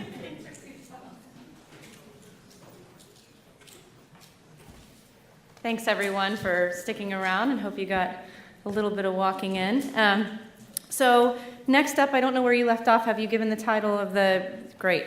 So we've moved on to part 3. So we've done individual level prevention and other types of intervention, and then we moved to organizational structure, and now we wanted to move to policy. And so in this part of the discussion, we're going to focus on improving public policy related to mental health in the workplace. And we have the privilege of having Dr. Victor Strecher, who is a professor and director of innovation at the University of Michigan School of Public Health, as well as Professor Richard Frank, who's in the Department of Healthcare Policy at Harvard, the other H. And who is also former Assistant Secretary for Health and Human Services. We feel very privileged to have both of you. Welcome. Thanks a lot. Thank you very much. So I'm actually not going to talk about policy that much, to be honest, but if you ask me a question, I'll send it over to somebody else. I have a few conflicts of interest. First, I teach at the University of Michigan, so I guess that's a conflict being at Hopkins. I have this book that I hope all of you buy 200 copies of, and I have a company called Jewel Health. I'll be showing just a few snippets of that because it actually relates to some of the content of my talk.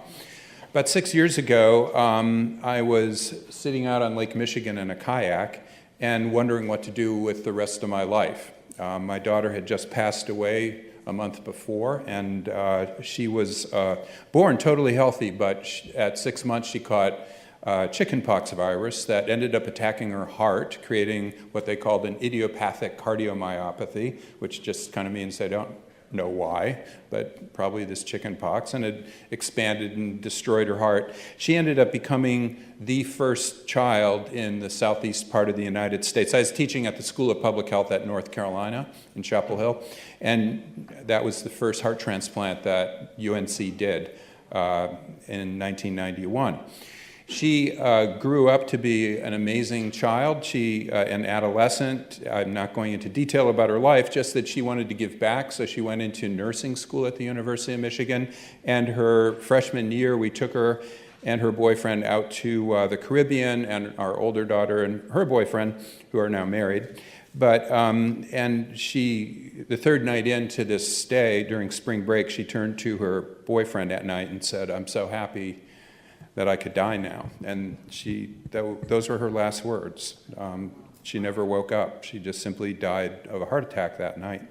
So when that happened, I kind of lost my own real will to live. It wasn't that I was ready to die, quite honest. I wasn't going to kill myself, but it was important, and that's an important distinction. But I certainly could care less whether I were alive or not. And at that moment, it was 5:15 in the morning, and I was about 2 miles out in my kayak in my boxer shorts and t-shirt. And I know that's too much information, but it was April in northern Michigan, and it was about 45 degrees out, and the water was frigid, and being 2 miles out, had I just tipped over, I would have died for sure. It was the dumbest thing in the world. Like, Michigan owns a lot of boats and puny kayaks for sure. But I was actually wondering whether I should just go ahead and kayak to Green Bay, Wisconsin, because it's so beautiful, it's so smooth. I thought, wow, this is so effortless, and I have so much energy this morning for some reason. I just had a big dream with my daughter in it, wanted to go back to it, and then I woke up suddenly, and thought maybe I'll just kayak to Green Bay, which is 80 miles away, so not a smart idea. And at that point, I went into this crossroads of my life. And I don't know if you've ever been to a crossroads in your life, but I'm guessing quite a number of you have. And when you're at that crossroads, it is this very big epiphany type of life change. It's not the kind of change I study. I'm a behavioral scientist, and I help people change their lives every day and for the last 30 years. But I suddenly realized that I had to change my own life or I would die, and it was pretty straightforward. I also want to point out that I made myself in this picture look thinner and more handsome than I really am. I told the artist to do that, but I told the artist to make my daughter Julia look exactly the way she was. So that's Julia. You know, I was struck by this headline this spring that suicide rates increased by 24% in the last 15 years.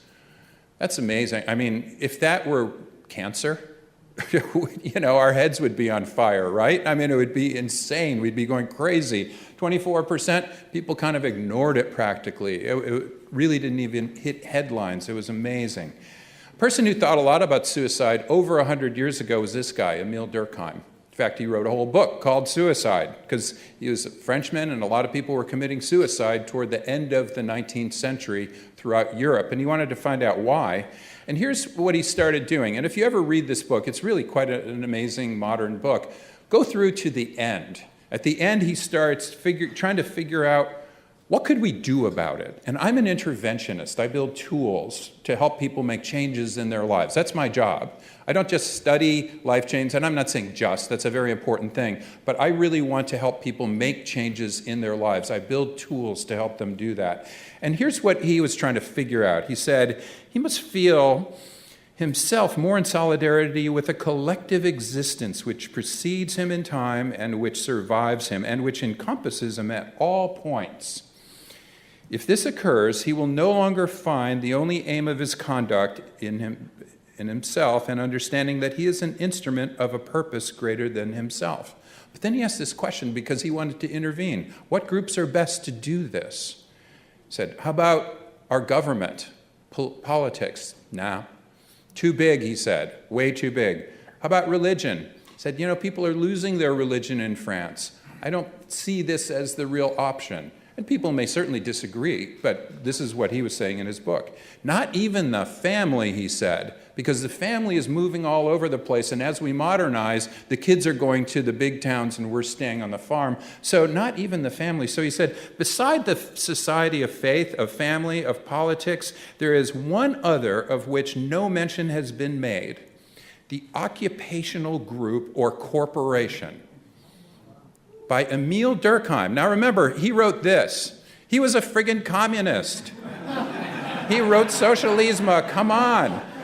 So he was even apologetic about this. He said, indeed, they are made up of individuals attached to to one another by no bond, with only superficial and intermittent relations, even inclined to treat each other as rivals and enemies than as cooperators. But when once they have so many things in common, when the relations between themselves and the group to which they belong are thus close and continuous, sentiments of solidarity, as yet almost unknown, will spring up, and the present cold moral temperature of this occupational environment, still so external to its members, would necessarily rise. Isn't that amazing? What a great quote from a communist, talking about corporations as being super cool places. So he is talking about this purpose greater than himself. I decided not to kayak back to Green Bay, Wisconsin. I decided to go back and create a new purpose in my life. When the sun came up at 5:15 in the morning on Lake Michigan, I literally felt my daughter enter me, be in me somehow. And I'm a scientist, I can't explain it any more than that, but I felt her saying, "You have to get over this, Dad." And it wasn't like, "You have to get over this, Dad." It was like, you have to get over your ego, you have to get over your grief in a way, because everyone is saying, "You just lost your daughter, take the year off." You know, really. So I was up in northern Michigan by myself, drinking too much, eating too much. That wasn't so helpful, really, when everybody said, "Just do everything that you want because you're grieving.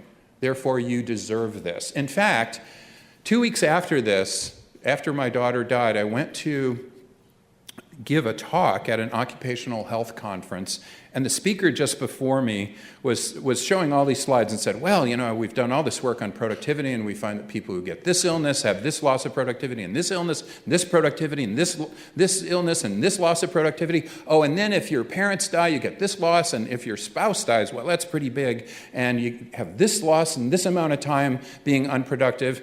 And then he stopped and took a breath, and he showed a slide and said, "But if your child dies, you never return to being productive." And I was the next speaker, I wanted to say. But I'm polite. I'm from the Midwest. We don't talk like that for some presidential candidate. So I was I was nice. I went back and said, "I am going to have to find a new purpose in my life.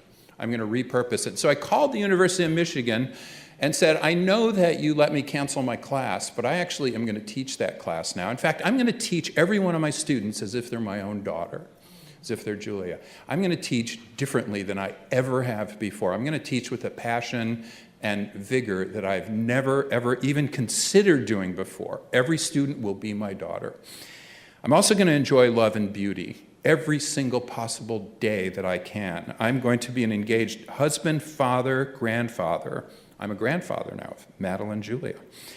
And I'm going to try to help over 1 billion people find purpose in their lives. If I can't heal myself, how can I possibly work in this field and help other people?" So I decided to start thinking about health in a different way. And I think about it differently than my public health colleagues typically do or my medical colleagues typically do. I think about it as being a boat. My body is a boat. And I need a strong hull. In other words, I need to be physically healthy, but I also need wind in my sails. I need energy or vitality.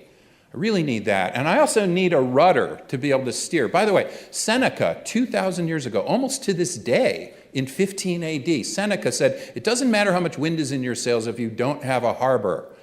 Isn't that a great comment? We all know people who have a lot of wind in their sails but no harbor, a lot of energy but no purpose. We call them annoying. Little kids who have that, a lot of wind in their sails and no harbor, we call them ADHD. And we put an anchor on their boat, and they're going, "Oh, God, I so want to go." And you go, no, you can't move. Why do we do that as a first course of treatment when maybe we could help them get a purpose? I've never met an entrepreneur ever who didn't have some type of ADHD-like, thing, but they also had a super strong purpose, and as soon as they find that purpose, it's like spitting a watermelon seed out. I mean, they get energy that you wouldn't believe. So I have a big, hairy, audacious purpose. You could see that. There are 4 domains of my purpose. And so in order to maintain my energy and my willpower, the wind in my sails and my rudder in my boat, to steer toward this harbor, I try to sleep well. I meditate every day. I don't allow myself an alcoholic beverage at the end of the day until I have meditated. So I am the best meditator ever. I meditate every day. I really do. So, one time I forgot to drink. It was terrible after meditating. So I work out. I walk to work every day that I can, which is about 80% of the time. I try to be creative every day, and I try to eat well. In other words, I try to give myself sleep, presence, activity, creativity, and eating. I give myself space. every day. There's 5 simple positive behaviors. I'm not smart enough to think about the 89 different behaviors your School of Public Health has concocted we all have to avoid or do, which, by the way, usually tomorrow will be injected intravenously in all the best clinics, right? So I just take these nice 5 and say, there's good data on these things. I just want to do them. Plus, they make me feel better, so I do these. Typically, in public health or medicine, we'd say, if you don't do these things, you will start getting sick. You'll get conditions, and then you'll get diseases, and by the way, then you'll die. Well, guess what? We all die. And we die at different times. Every one of us, there's no mean in this room. By the way, this is the school of means. It's the school of averages, right? It's the school of statistics. And yet there's not a single person in here who is average. Not a single person. Some of you will die when you're 110. Other people will die when they're 19.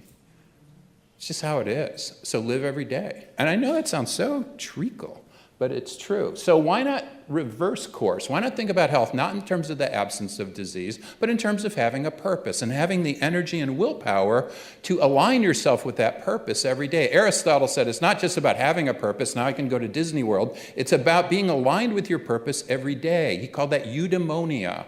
And people with eudaimonia actually have greater gene expression of antibodies and lower gene expression of pro-inflammatory cells. It produces an epigenetic outcome. It is unbelievable. So why not think about having purpose every day through more vitality, more willpower?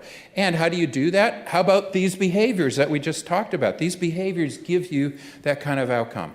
So I have this big, hairy, audacious purpose. Let's read the last one. Help over 1 billion people. Are you crazy, Vic? How are you possibly going to do that? Well, I give workshops. That's nice. Just did one to 300 nurses. That's nice. And they scribble down space everywhere and what they're going to do to improve their sleep, presence, activity, creativity, and eating, because they're all super burned out. I decided to write a book. And I thought, okay, one of the great books that I read after my daughter died was Man's Search for Meaning by Viktor Frankl. Now, what would Viktor Frankl do now if he were alive today? Well, I decided he would write a graphic novel. Why not? And it's the same type of deal. It's the same, he went through an experience of 3 concentration camps, a horrific experience. I went through my own, as have other people in this room, so eloquently expressed their loss.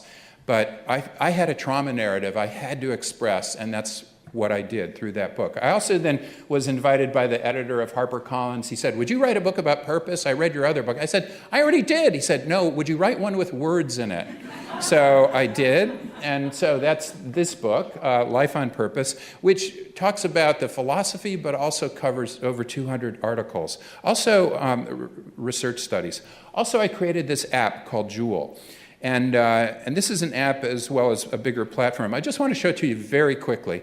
And I know I have a conflict here because it is a .com company. I am intending to move this into the real world so that people actually use it and it grows and it becomes Facebook for purpose, okay? Somebody called it the existential Fitbit. I went, thank you, that's just what I want. So in this program, you put in your work purpose, personal purpose, family purpose, and community purpose. And so you start putting each of those in. You can dictate it if you want. It's very easy. And then it concatenates it. It puts it all together. By the way, those 4 domains, work, personal, family, and community, have been discussed by people at the Harvard, this guy, Stu Friedman, is a professor at Penn.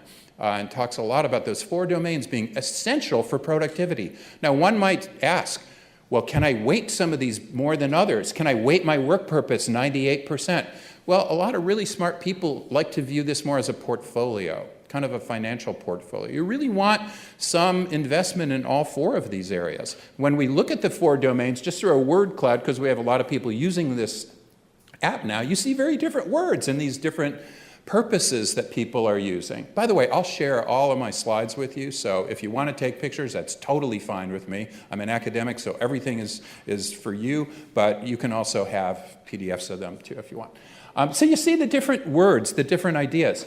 Every day in this app, we ask people, how connected were you? Oh, super connected with my personal purpose and family. I'm on vacation.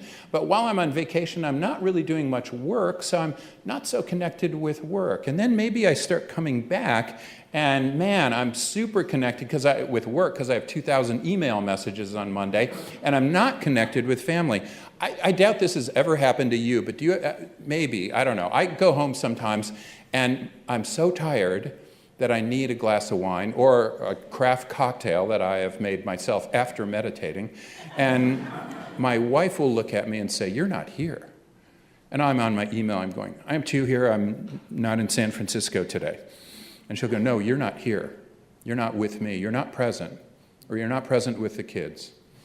And I go, "God, you're right."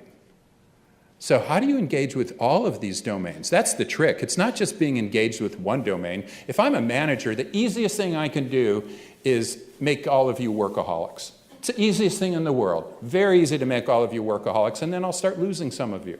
I'll lose some of you to mental illness, some to disease, some to loss of retention. You'll move somewhere else, just loss of productivity. I'll lose you. So I don't want you to be a family-holic or a workaholic. I want you to be attached to all of those. When we look at our data, because we actually collect data from this then, and we can follow where is your harbor, how are you sailing, and we find in a principal components analysis that the two that are most orthogonal, the most different from one another, are your work and your family. Now look at this. If that were 12 o'clock and 6 o'clock, that would mean every single person who is saying, "I'm connected with work," would say, "I'm disconnected with family."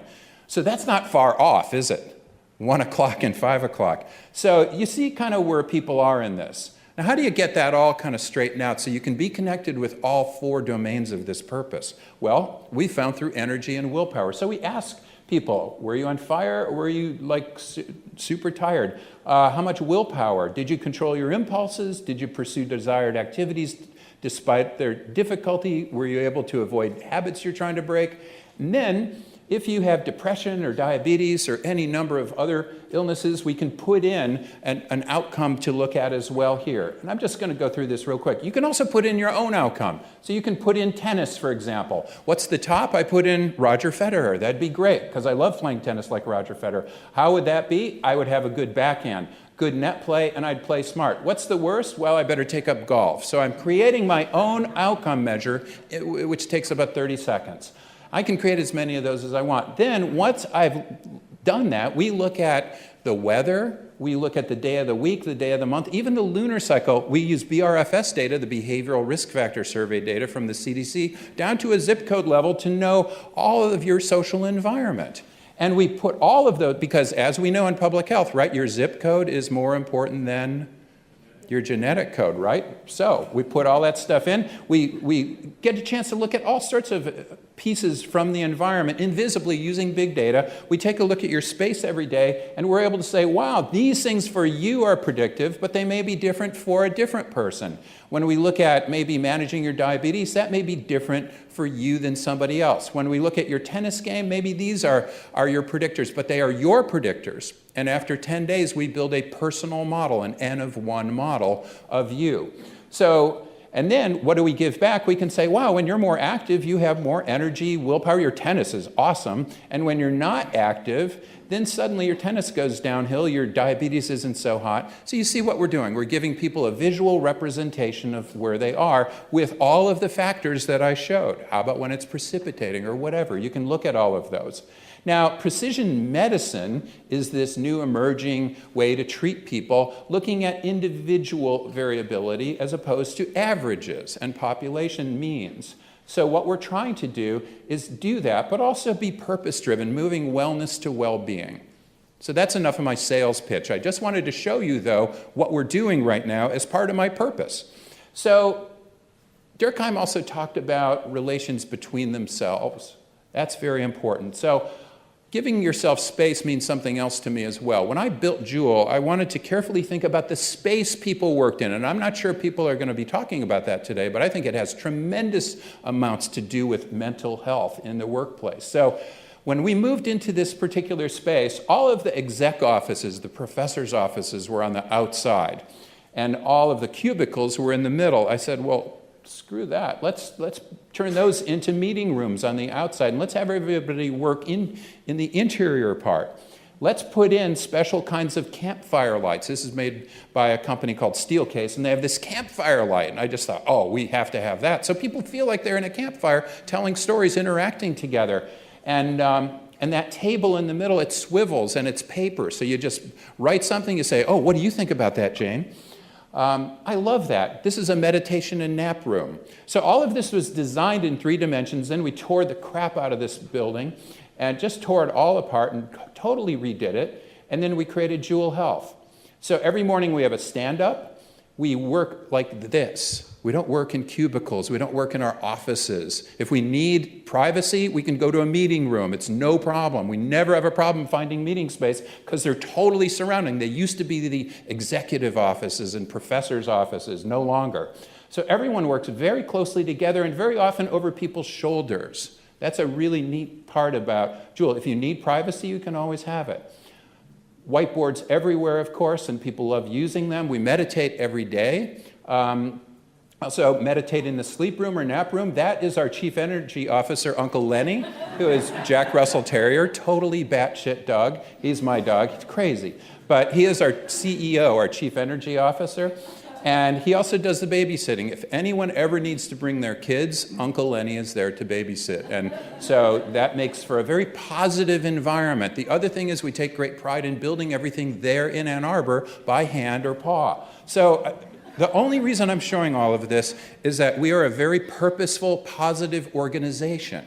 And I think that really achieves greater mental health.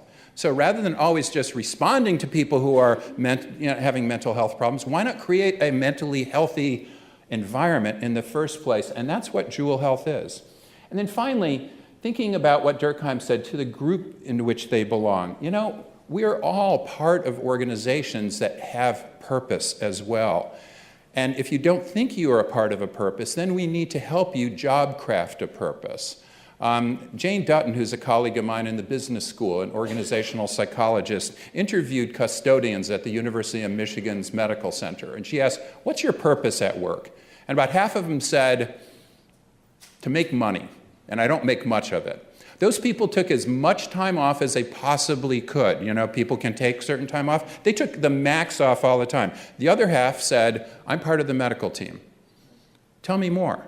Well, when a woman is in a coma, she's been in a coma for 3 months, I put a little vase in front of her face with a fresh flower every morning so the first thing she'll see is something beautiful if she does ever wake up.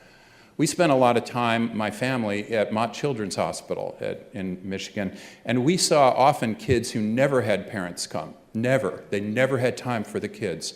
Who would read stories to them? The custodians did. They were part of the medical team. And if you want to ignore those people, do it at your own risk and your own stupidity, because these people are indeed part of the medical team, and you want to bring everybody into that team. Studs Terkel once said this. He said in his famous book, Working, it's about the search, too, for daily meaning as well as daily bread, for recognition as well as for cash, for astonishment rather than torpor, in short, for a sort of life rather than a Monday through Friday sort of dying. To summarize, once I decided to teach every one of my students as if they're my own daughter, I started doing that 5 years ago. And this last year, we have this new football coach at Michigan. I don't know if you know his name. It's Jim Harbaugh. So he's kind of an intense guy. He moved from Stanford, and so the first thing he did for the president, he said to President Schlissel, he said, I want you to pick out a faculty member from the whole year who you'd consider the professor of the year. And so he went to the students, and he got kind of a survey of all the students at the University of Michigan, and they asked me to do this. So Jim then asked me to give a talk in front of his football players the night before the game. He is famous for his talk, and as we were walking up the stairway to do it, I assumed he was going to do it. He stopped me in the stairwell of the hotel, and he said, could you do the talk about purpose? I said, no. You're the coach. No, this is what you do. He said, no, you will do it. So it was awesome. And then I did the coin flip, which I lost. And as I was walking back, in front of 113,000 people, many of whom were my own daughter, I felt pretty amazing. I felt like all of the things in my purpose had come back to me many, many fold. And we ended up winning that game. So even though I lost the coin toss, I've ended up winning the game. Thank you very much.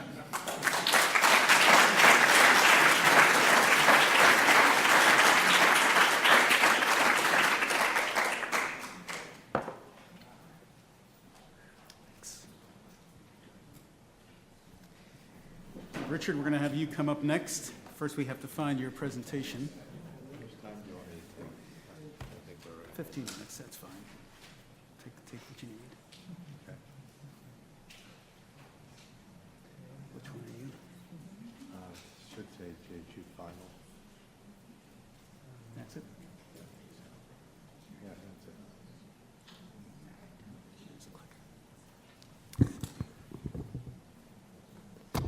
it. Okay, now for something completely different. So you've got to be impressed by both the quality of the slides and the social skills of all my predecessors today. I'm neither good at PowerPoint, nor do I have particularly good social skills, because I was trained as an economist, and so you will now understand why they call it the dismal science. So I am going to talk about policy, and I'm going to do it in the context of making an argument that I think lays out some challenges. Specifically, in the time that I have with you, I'm going to argue that there are sort of two opposing forces operating right now when it comes to mental health in the workplace. One is that the nature of work is changing, and it's changing in a way that's going to be very challenging for us to address, both, I think, in practice and in policy. On the other hand, we have new science, particularly about early intervention and first episodes, and we have tremendous sets of new resources in terms of expanded insurance coverage, expanding groups of providers, better training of primary care providers in mental health so that we can leverage resources. And so the question for policy is, can we sort of push enough on policy for that sort of second set of forces in order to sort of do better in meeting the challenge of the first set of forces? So I'm going to make an argument about that in the time that I have with you. So here is the first step in the changing of employment. And so this is employment by industry. And so you can see, first there's been the well-known huge shift from manufacturing and agriculture to services and finance and trade. And so that creates a big shift in the types of organizations that are operating, and it also creates a big shift in what those organizations ask of people. And so let me get to that second point. And this is a graph of the composition of the skill sets that are most operative in the U.S. workforce over the last, 50 years or so. And what's important to recognize is that the ones that have grown, the orange and the green, are the ability to deal with people interpersonally, but in a very flexible, creative, interactive way. The second is that non-routine analytic skills, like facing new problems, reacting quickly, and dealing with them, is increasingly valued. And many of our traditional roles, routine manual, routine cognitive, things that go over the claims processors, for example, that we were talking about earlier, those are on the decline. Those are being automated, those are being robotized, et cetera. And so what the question we have to ask ourselves is, what does this mix mean for somebody who either develops a mental illness before they enter the workforce, during those teen college years, and what does it mean when somebody is in the workforce and develops a mental disorder? And what I will argue is that the thing that makes this so challenging is that the impairments that are most frequently associated with our major disorders, depression, bipolar, psychosis, some of the anxiety disorders, are exactly those that most get in the way of the skill sets that are growing. And that's the big challenge.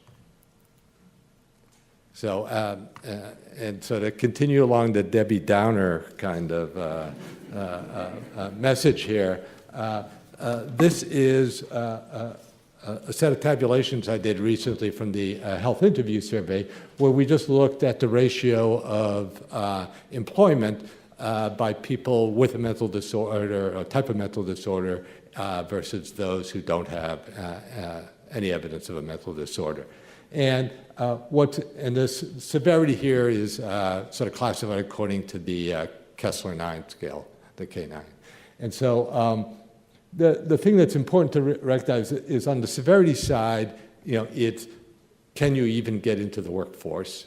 And and so that is an issue of can you gain employment? Can you get people into the workforce? Can employers take those people? And then can they be productive once they're in? The second one is the deficits are less focused on are you in the labor force, but rather what happens to your productivity when you're there. And so those are different for policy reasons. They're different for management. So now, one of the things that, in a sense, the way everybody's been talking about work and mental health today has been in terms of how do we get involved in that contractual relationship, that relationship between the person and the organization. And in a sense, if that's all there is to it, then there isn't that much of a role for policy, right? We try to stay out of those things in the U.S. We don't tell people, what kind of cola to buy. And so you kind of stay out of that. But in this case, because there are a set of consequences that extend well beyond the parties involved in the transactions, it becomes a concern of policy. We have growing disability rates in the United States for reasons of mental illness. In fact, mental illness and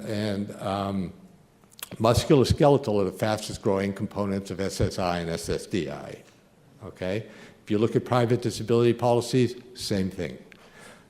Second, once these disorders lodge themselves, there's a high rate of downward mobility. People go down. That means they're more likely to fall into poverty. They're more likely to wind up with unstable housing, and they very often face social isolation in a variety of ways. All of these things are really bad outcomes. And the larger society has an interest in those. And so that is one reason for policy being involved. So, observations so far. Work is shifting towards these non-routine cognitive and analytic skills and interpersonal skills. Mental disorders get in the way of those disproportionately. The presence of significant mental disorders affects both employment levels and productivity levels in the workplace, and there's a difference between how that plays out, the channels between people with the severe disorders and the mild to moderate disorders. And so because the social and economic consequences extend beyond that relationship, there's a role for policy, and the question is, can we develop a set of policies, and what's on the table right now, that will allow us to meet these challenges and do so in a socially responsible way. So I'm going to direct your attention to three general areas of focus. Those that sit entirely outside the workplace, like the healthcare system, the disability system. Those that are sort of straddle the workplace but straddle other parts of policy, health insurance coverage, coverage expansion, mental health and substance use disorder parity, Medicaid. And as you can see, as I go down the list, some of these go into the severe illness bucket, and some of them go into the mild to moderate bucket. And then finally, there are inside the workplace things. And insurance matters there, but accommodation and support.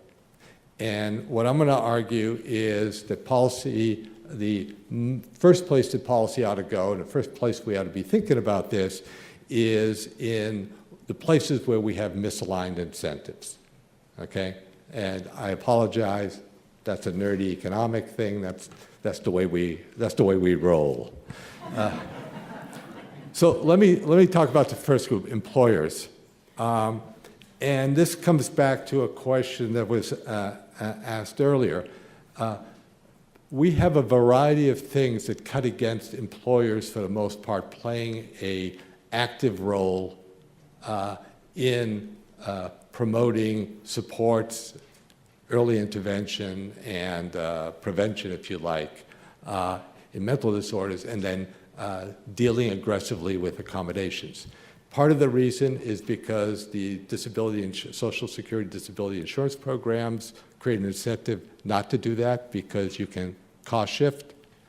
And there are other reasons, but it's very easy to actually look. If you look at the portion of employers that do those things, have wraparound disability insurance, have formal return to work policies and the like. When you look at that, if you look at the 25% of the employment distribution that is the highest wage, only a little over half the employers have those. If you go to the 25th percentile of the lowest wage employers, 7%. Okay, so that goes a little bit to the earlier comment. But the point is that even on the high wage side, it's low. It's really low. There isn't much of that. Suggests that there's room for changing incentives, to realigning incentives. Second, state and local governments. They too have an incentive to cost shift to the federal government, and they do. And what they do is undersupply support programs, placement programs, things related to the unemployment insurance program. And then historically, and this isn't so much of an economic story, but rather a science story, there hasn't been much effort to engage in early interventions, but that's because we didn't know what we were doing. Now we have a better idea what we're doing. And then finally, insurance. Fundamentally, the message we've been hearing over and over today is, you know what a big part of the fix here is? Getting people treatment and having it be good treatment. And in fact, the point that Phil made was, A, we don't give that much treatment, and it's not so good. You know, the portions may be small, but at least the food doesn't taste good. So let me run through a few policy ideas that hit each of the domains. Okay? Now, one of the things that has been studied and learned is that employers who have wraparound private disability insurance policies are much, much more likely to engage in return to work and disability management programs that are formal, that are robust, that are evidence-based. And why is that? Because they have a financial dog in the fight. Okay? And it turns out those are effective. And so if, in fact, this cost-shifting incentive is getting in the way, some people have some ideas about how to change those incentives. One, mandate some form of wraparound private disability insurance on all employers above a certain size. Okay? They then have a financial stake in dealing with disability and impairment in the workplace. So that's one. A second idea, which is related, is experience rate Social Security disability insurance taxes. So if, in fact, you're an employer and your disability rate is lower than average, you get a break on your tax payment. Okay? So that's taking an insurance concept and really treating this as an insurance policy and doing that.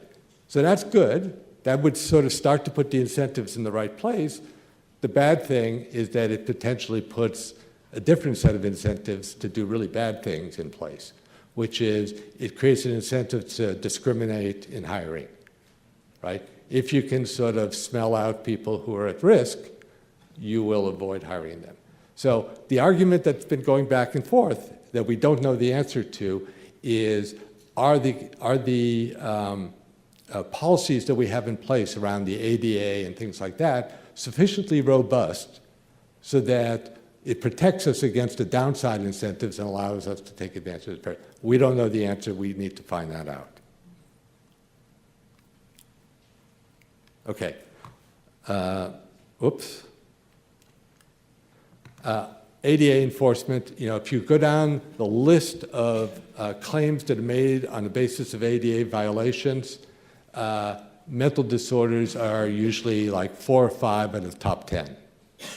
And so there is lots of room here to sort of increase enforcement, which that very fact that I just gave you should make you nervous about the first set of policies until we figure that out. Employers should also do things to encourage evidence-based treatment. Employers, given their role in negotiating insurance contracts and managed care contracts, could be much more proactive on that, and we know how to do that. And if they really have a dog in the fight, collaborative care works. It's not that hard to do. It's not rocket science. It works in a zillion kinds of different settings. That could be done. And the federal government can sort of help with that by using its power in defining the measurement set on quality indicators and working with its designees, National Committee on Quality Assurance and the National Quality Forum, to define measures for mental health quality that are closely connected to things that if employers pursue them through their private insurance plans, they're likely to most benefit on the work front. You have to pick some anyway, right? They're not going to let us have 400 measures. You're going to have to pick 3 or 4. You might as well pick one that helps employers. Okay, let me shift to state and local governments. I would say the most important thing here is taking care of those people who are most vulnerable, poorest, and that means really investing hard in early intervention programs. We know what to do once we find people. The big learning we have to do is learning the best way to find them, but there is evidence from the RAISE project that was mentioned earlier that Phil talked about and the DMIE demonstration, where if you get people early and you find them in schools and you find them in the workplace, the trajectory of disability is flattened out. You're not as downwardly mobile. And I think that the Congress took a step last year in putting a 10% set aside in the mental health block grant. We can do a lot more. We have a lot of other tools for pursuing that. I think that there are a variety of other nerdy things, but probably a much more important one is in the Medicaid program. There are now new options that were put in there precisely to encourage things like supported housing, supported employment in the 1915I program that is tremendously underutilized. And it's partly because of misunderstanding, and so I think there are great opportunities there. Insurers, recall, we have just gone through a period of 60 years where the incentive to insurers was to avoid people with mental disorders. And one way you did that is by having a crummy benefit that was hard to access. And the legislation that began with the 2008 parity rules and was extended by the Affordable Care Act that requires fair treatment both in coverage and in management of care for mental and substance use disorders is really an important vehicle for doing this. And pushing complete implementation through disclosure and measure and sort of early warning signs of problems is one way. Last thing is, if you believe that there's an incentive to undersupply quality coverage here, the thing to do is, again, look at the things that employers and insurers really need to pay attention to in order to make money. And quality measurement. We're in an era of public reporting, pay for performance, and the like. If you start to pay on outcomes that correlate well with good treatment and positive workplace outcomes, you can accomplish a tremendous amount for the workplace, but for the mental health community in general. So, let me sum up. I think the evolution of the labor market has led to a challenge that is going to be increasingly difficult to find ways to support existing and potential workers with mental disorders. Now, the issues of dealing with the severe disorders and the mild to moderate disorders are somewhat different, but there's good science, I think, that gives us potential to do both. Aligning the incentives is probably the most important thing, that you can't have it both a skill mismatch and nobody really energetically pursuing trying to find fixes. So I think realigning the incentives is critically important. And fundamentally, if you don't couple that with making sure that as many providers as possible are providing high-quality care and are well covered for them, we don't have a shot at this. So that would be where I would stop. And thank you very much.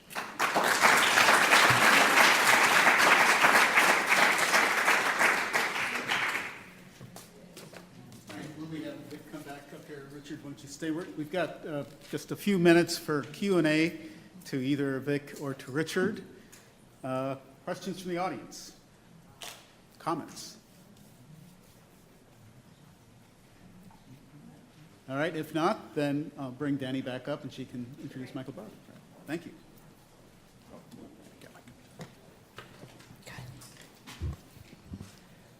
Thank you so much, everyone. It was really wonderful to hear each of these talks. We're going to end the day by bringing up our speakers to have a panel discussion with Dr. Goetzel, but we're going to invite one more panel member than those that you've heard from so far. And once again, see if we can quickly get our PowerPoints up and running. There we go.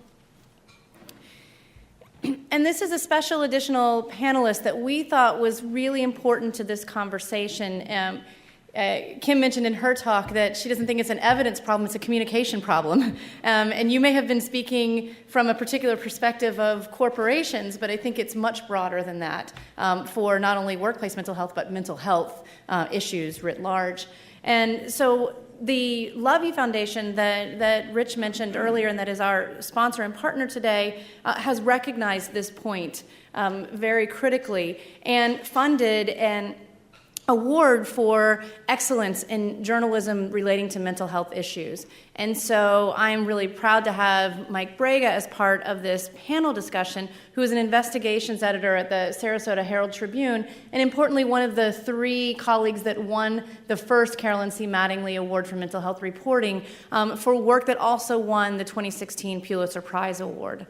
And we think it's a great voice to have amongst our conversation because we all live in our own bubbles. You've seen we've tried to at least bring together some different bubbles around this work, but we still are kind of preaching to the choir. And what is missed is how do we then communicate these really, what I think are exciting and important ideas to have critical relevance to the general population. And a journalist has the sense of what's important and what people will want to know, and then how you get to the truth of that idea. And so I hope that you see the wisdom both in the Love U version of thinking about an award, but also in the planning committee's idea that someone like this should be part of our panel. So Mike, if you wouldn't mind coming up and just saying a couple of words, and then we'll have all of the panelists come and sit at the table for our final panel discussion. Well, I don't think I'm going to meet any of those objectives. But, and I was really thinking about my purpose here today. And I'm not a psychologist or a psychiatrist, and I'm not a professor. And I haven't studied workplace violence. But there are several reasons that I think I'm here today. Not so much to talk about how we can communicate better. But just to I'm trying to look at my purpose like Victor suggested in his speech. But first of all, I'm a journalist, and together with my 2 colleagues, we published a series of stories about violence and neglect and lack of funding at Florida's mental hospitals. The series won the first annual Carolyn Mattingly Award for mental health reporting and went on to win the Pulitzer. We know that. Okay. Believe me, winning the Pulitzer Prize was a big deal. It basically gives me tenure, and it caps my career. But winning the Carolyn Mattingly Award touched my soul. Meeting Rich Mattingly and his daughter Kristen and her husband Alex after reading about what their family went through was a moving experience. I welled up with tears when I met them, and I still well up with tears when I think about the emotional depth of the evening that we shared. But tears don't start because I feel sorry for the Mattingleys. They start because I feel confused about their response to such a horrific tragedy. Instead of hating Andrew Rocca, the man who took their wife and mother away from them, instead of harboring some eternal anger towards that troubled man, they did just the opposite. They created the Love You Foundation and focused on helping people like Andrew Rocca get through the darkest periods of their lives. I wish I had the capacity to react to situations with that much love. I wish our elected leaders had that capacity. So the second and most important reason that I'm here right now is that I want to learn from and serve the Mattingly family. I will travel anywhere and do anything they ask. But there's one other thing that I wanted to bring up. Like Andrew Rocca, I suffer from mental illness. It's under control now, and nothing's going to happen. You're okay. I finally found the right meds. But when it was raging, I called it my dragon. It was so powerfully uncontrollable. It began in my late 20s with suicidal ideation. I tried to kill myself over and over in a dozen different and sometimes comical ways. I mean, I wrote a little book about all the comical ways. But anyway, it was comical in a way. And then in June 1991, I locked myself in the bathroom with a shotgun and played with the trigger. The lady who cleaned my apartment tried to open the door. I lay silent. She called the police. They talked me out and took me to St. David's Hospital in Austin, Texas. I spent 3 weeks there under the care of Louis Victor Gentil, a Haitian psychiatrist who became one of the greatest supports in my life. Not only because of his knowledge of medicine, but because of his love. He genuinely cared about me, but my dragon was not easily vanquished. Prozac made my suicidal ideation go away. But there was a cost. Instead of being inwardly violent and wanting to hurt myself, I became outwardly violent and took my anger out on my first wife. There were times when I was so angry that I saw white. And I only have a vague recollection of what happened afterwards. Unable to get my condition under control, I went to Johns Hopkins, the Harvard of mental health care. And in December 1993, and I stayed there about 2 weeks during Christmas. And they diagnosed me with manic depression now, and I started taking lithium and Depakote. But I couldn't stand the drugs. So I stopped taking them cold turkey in May 1994. At first I felt elated. But after a few weeks, elation turned to rage. And I remember driving into New York City from New Jersey, growing increasingly angry at the drivers who cut me off or denied me an open lane. I followed one for miles, determined to pull him out of his car and beat the shit out of him. But I lost him in the crowd. I parked outside my bank in Wall Street. While I waited for a clerk to bring me the check, I watched a meter maid drive up and start ticketing my car. I rushed over. I tried to drive away, but she had me blocked. So I got out, I walked over to her car, I grabbed her by the lapels, I dragged her out of her car, I lost my balance, we both fell under my car, and then she shredded my face with her fingernails. And I finally came to. And I was taken to the Tombs, the jail under the courthouse in Lower Manhattan, and that was definitely the low point in my life. I've slowly recovered since then, slowly realized that mental illness is not something you get over. It's just something you gradually learn to control. Like an episode of House, psychiatrists experiment with different drugs. For some people, they never find the right cocktail. I was lucky. This is what I've learned from the experience. Mental illness, at least for me, and you talked about a wider spectrum, but for me it's about anger. There's a good reason they call it madness. Depression is anger turned inward, and I think mania is anger turned outward. But I don't know, you guys know better than that on that, but I think it is inherently violent, and we should not be afraid of dealing with that fact straight up. Medication is only part of the solution. Drugs are miraculous, but they can turn depression into mania. Going off them cold turkey is incredibly dangerous. In addition to medicine, people who are suffering from mental illness need to understand their symptoms and develop methods to control them. And I think that's where Victor's plan really is terrific, and his jewel, whatever, sorry. But perhaps the most important ingredient is love. Both my wives showed me love in spite of my deeds.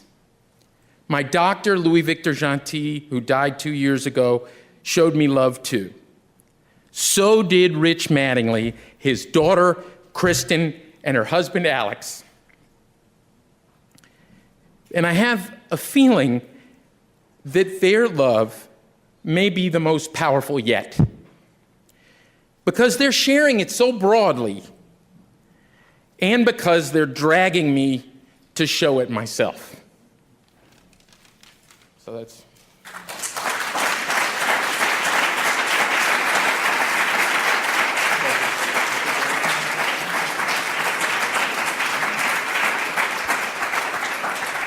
Thank you so much, Mike.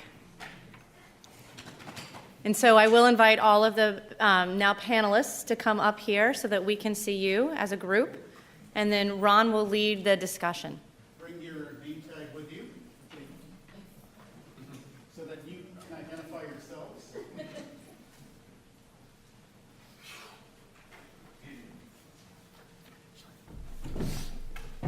I should go in the end, shouldn't I? So we have spent an afternoon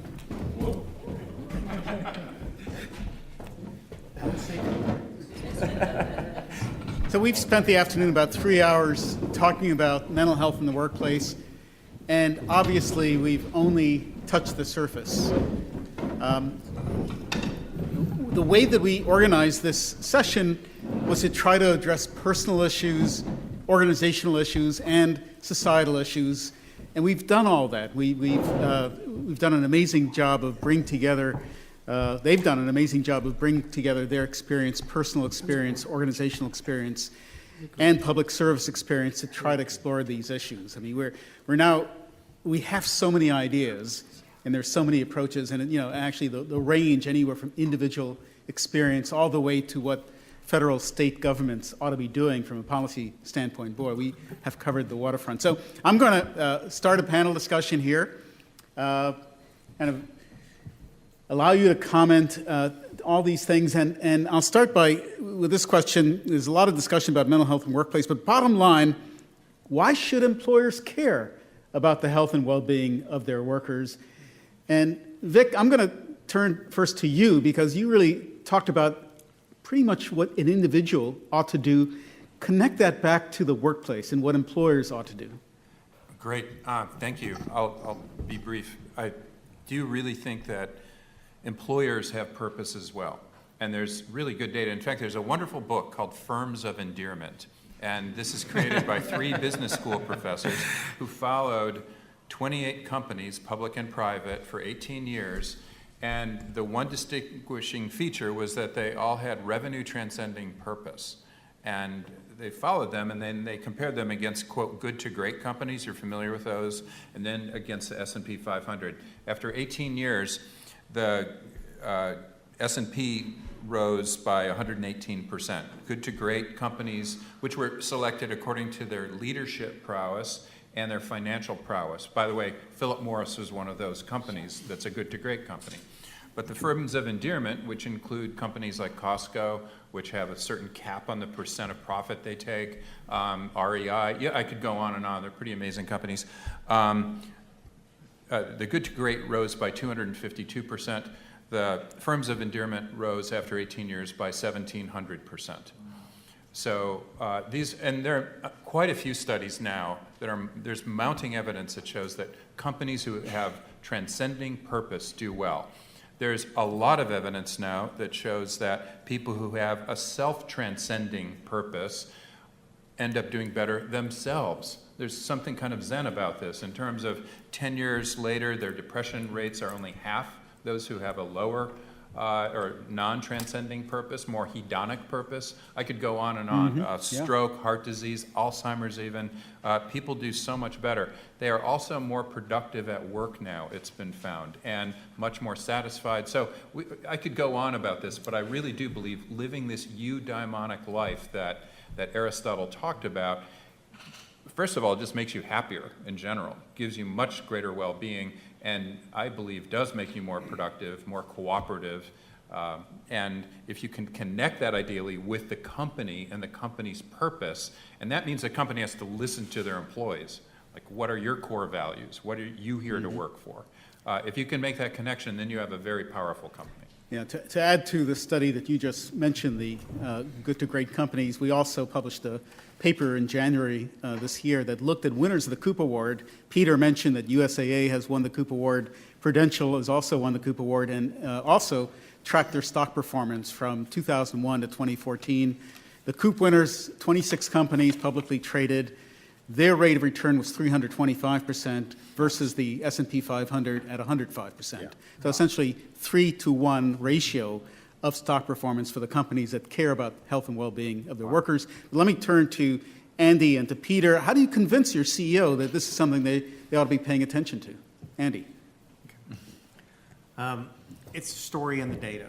So when we look at this, it's like the stories that I had in the video, but we also back it up with the data too. And I guess I have an easy leadership to convince because they live this way too. They understand this, and it's a team environment. They know that when 1 or 2 members of the team's not pulling their weight, that it affects the whole organization. So from our standpoint, we've always had the stories with us, and then pulling in all the claims data, all the health risk appraisal data, and even performance data. We've merged in performance data into our database too. We're able to show that impact. Peter, how did you convince your CEO that this is something relevant and important? Yeah, so I think USAA is pretty atypical too. I mean, they actually they knew this was important, and they came looking for someone who could put this together for them. And I think it's really about the mission in USAA and the fact that it really is a transcending, unifying principle for all of our company. We start our meetings with the mission. Everyone understands their role in the mission. When you walk around one of our buildings, everyone says hello to each other, and it's really interesting. And the reason is because if you're in that building, you have a very important role in making sure that the mission gets executed. And you may not know the role of that person that walks by you, but you say hello because you know that they're really important to get the job done. And so it's a great culture. I mean, I've worked a lot of places. The best place I've ever worked. And people who work there feel this real connection to something bigger than themselves. Kim, let me ask you this question. We're focused here specifically on mental health in the workplace. There's wellness programs, there's health and productivity management program, absence, disability, safety. How do you kind of put these all together, connect them so that it's really a unified, holistic approach to health and well-being and not compartmentalized? Yeah, it's tough. It's a very compartmental world for a whole host of reasons, and some of which are, frankly, there's a lot more money to be made if you have multiple vendors out there than fewer vendors.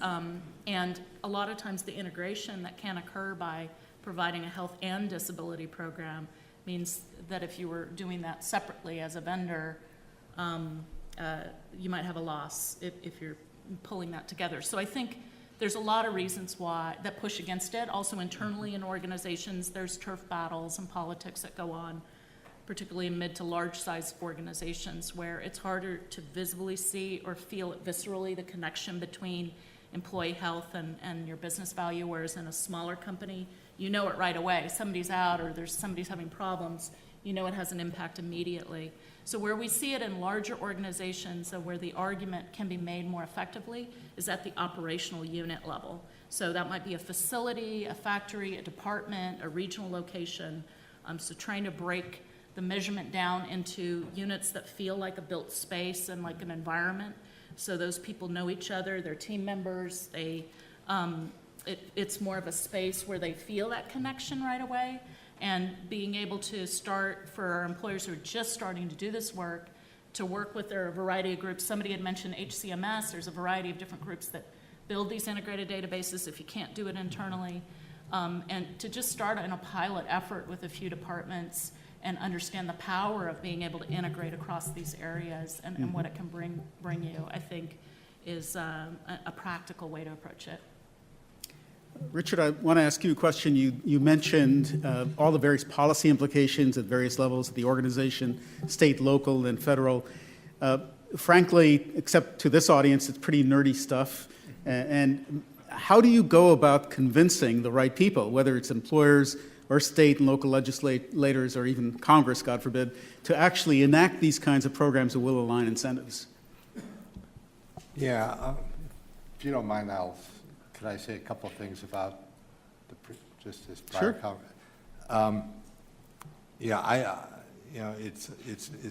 It's very heartening to kind of celebrate greatness, which is a lot of what we've been doing today. We've been pulling out the great folks.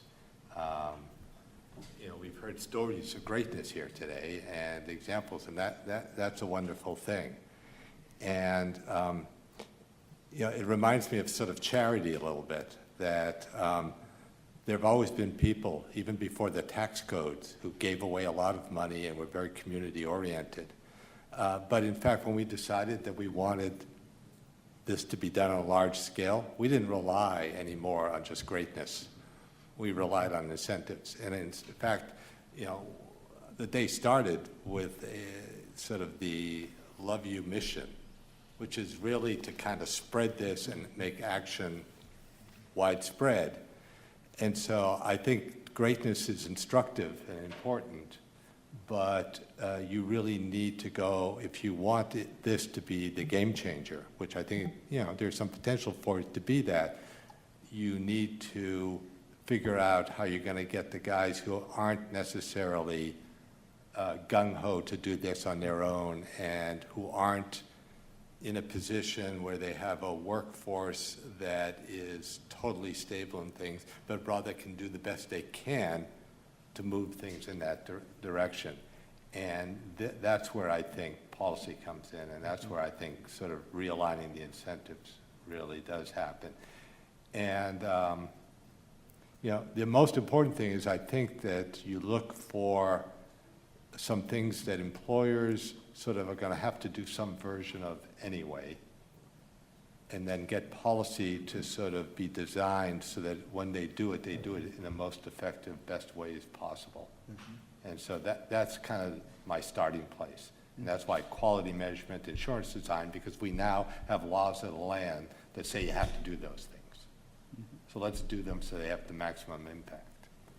And, you know, this is a great time because when I was in the government, you know, up until recently, I would regularly get calls from Orrin Hatch's office, from Tim Murphy's office, and from Chris Murphy, who are, you know, Utah Republican, Pennsylvania Republican, Connecticut Democrat, all asking more or less the same question about how do we make this better.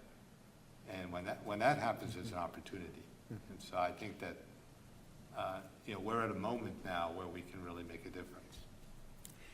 Let me ask Phil the question, mental health, mental illness. How do you explain the difference to employers?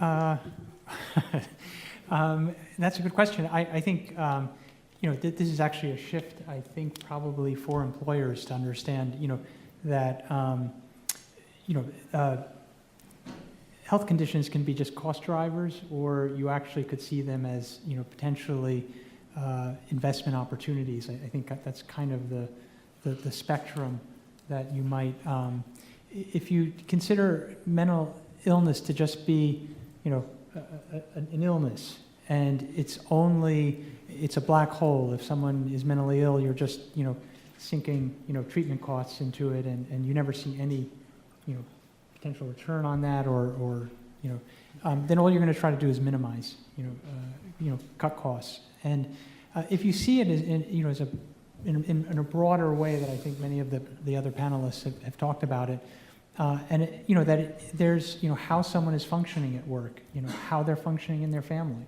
you know, it matters, and it affects their team. It affects outcomes other than just their symptoms. You know, it ultimately, you know, impacts your bottom line. And so when you take that approach, you know, treatment, services, benefits, they aren't necessarily just a black hole and, you know, you're dumping money down, you know, into it, never seeing any return. It actually is a way to potentially get something back. Just my view. I don't know what others think about that. Yeah, by the way, you're welcome to comment on one another's words here and ideas. Certainly, I'll keep asking the questions, but certainly feel free to interject. Peter? So I would love to have some national policy help on this issue. I think that employers are biased to action because we are problems that we're trying to solve.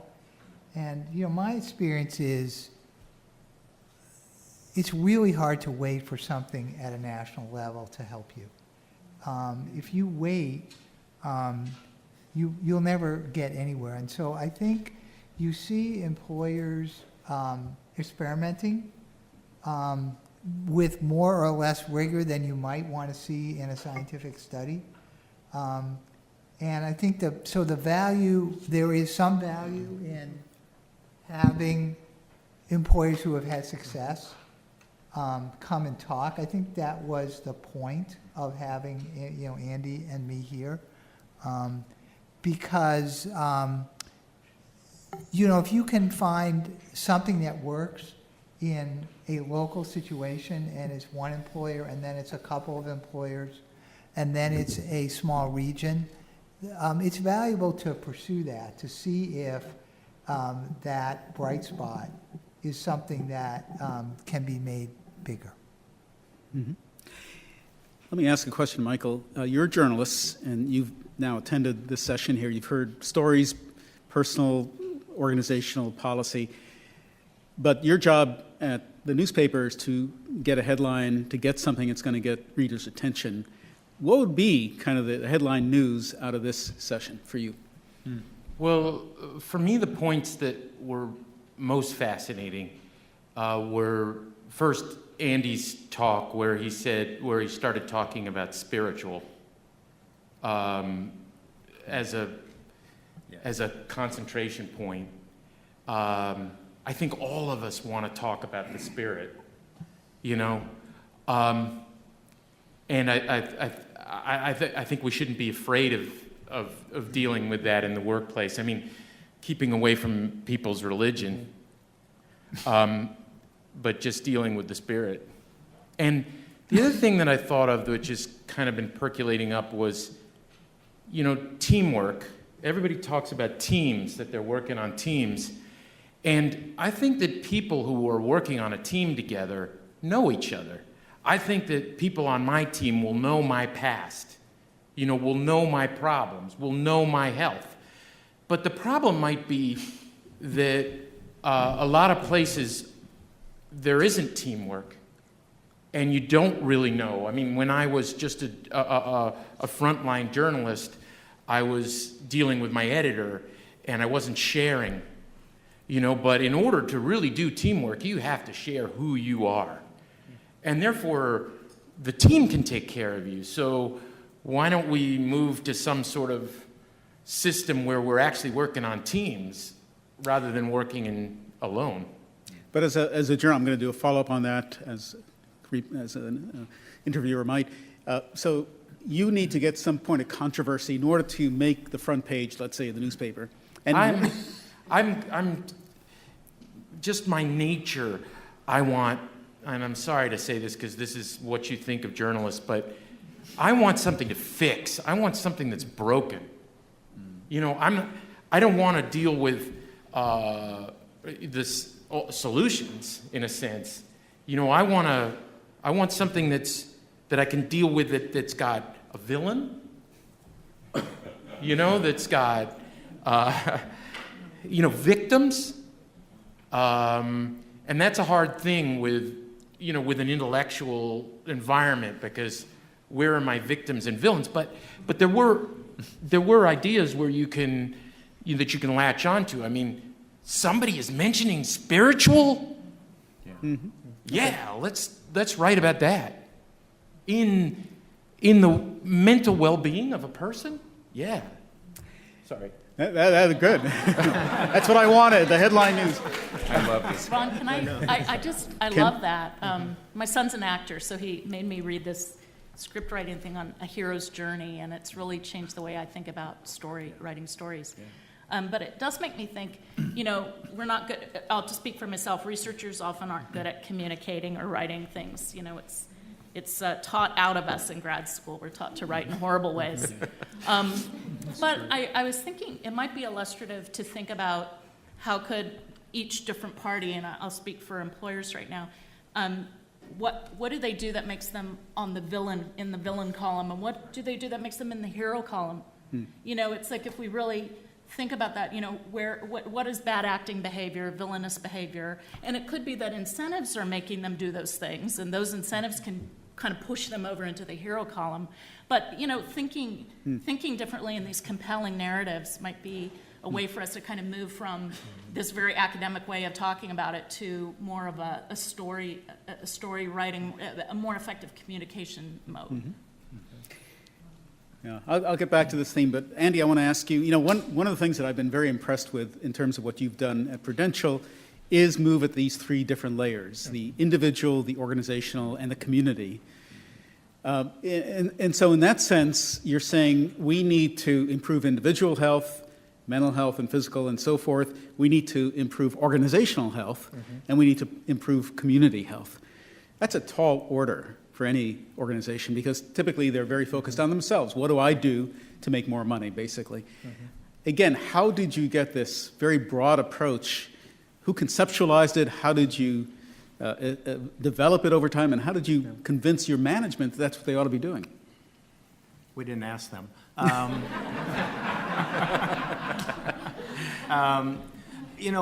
We've been living it for so long, and we just finally put pen to paper. I think one of the basic understandings that we did when we started focusing on health is we took healthcare costs. So we took it that, what if you weren't paying for healthcare anymore? How would you focus on health as an organization? And that's what really then developed these three lenses of how we look at health. Because sometimes I think, you talk about champions, it's like people want to medicalize health so much. They want the health system, the medical system, to fix it rather than owning it themselves. And so when we took it this way and started talking to leadership about this, it resonated. And as I said, when we talked about our corporate social responsibility group, you know, they weren't going to touch health with a 10-foot pole, but when we said you're already involved with it, the light went on, and so we developed a relationship with them. So I think it's in all these organizations, but we have to get it, we have to quit medicalizing. Mental health, all this, you know. We focus on the disease rather than this holistic view. Totally agree. And Vic, your hairy, audacious goal of improving the health of 1 billion people, that's a large number. Yeah. So there are two potential avenues. One is that the individual person gets an app, I do this, great. The other is at the organizational level. Yeah. How do you get those to meet? Well, we actually have a dashboard. I didn't want to talk too much about that. I think I spent about 5 minutes, but we have this app or this dashboard called Jewel Vibe, and it allows an Andy or somebody to take a look at the alignment with work purpose versus family purpose, personal and community, and their energy and willpower and their space, sleep, presence, activity, creativity, and eating every single day. It can also look at averages over weeks to say, and one thing we're finding now with our customers, like Truven is one of our customers, for example, we find that there are certain days of the week where they have a lot of energy, and other days where they really don't have energy on average. So that's really helpful to HR to know when should we issue a new initiative. What kinds of, you know, we could have a sleep program if we see that sleep is really, really poor. So giving these data on an anonymized level, if it drops under 10 people, you can't use it. So this is not about finding individuals. It's about figuring out what makes that organization tick overall. And this is a dynamic dashboard that changes every minute. Phil, I want to ask you, Kim in her presentation made the point that there are thousands of studies out there, a lot of evidence. The main problem is it's not being applied evidence. And you cited a lot of research, a lot of studies, and it's very compelling. What about that gap, you know, between when the research is done and when it's applied? And are there still things that we don't know? I think you alluded to some that we still have to figure out before we apply those principles. Yeah, I forgot who mentioned it, but you know, I think it's actually you who said, you know, it's not a data evidence gap. You know, there's already, and as Richard said, you know, there are things we know really can help. You know, in terms of better coordination, integrated care. You know, if you have, you know, say a mood disorder, and then we know, you know, on a serious mental illness end, you know, again, early intervention. You know, seems to be a way to retain functioning. And, you know, these have been tried, you know, either in primary care settings, in specialty, you know, care settings.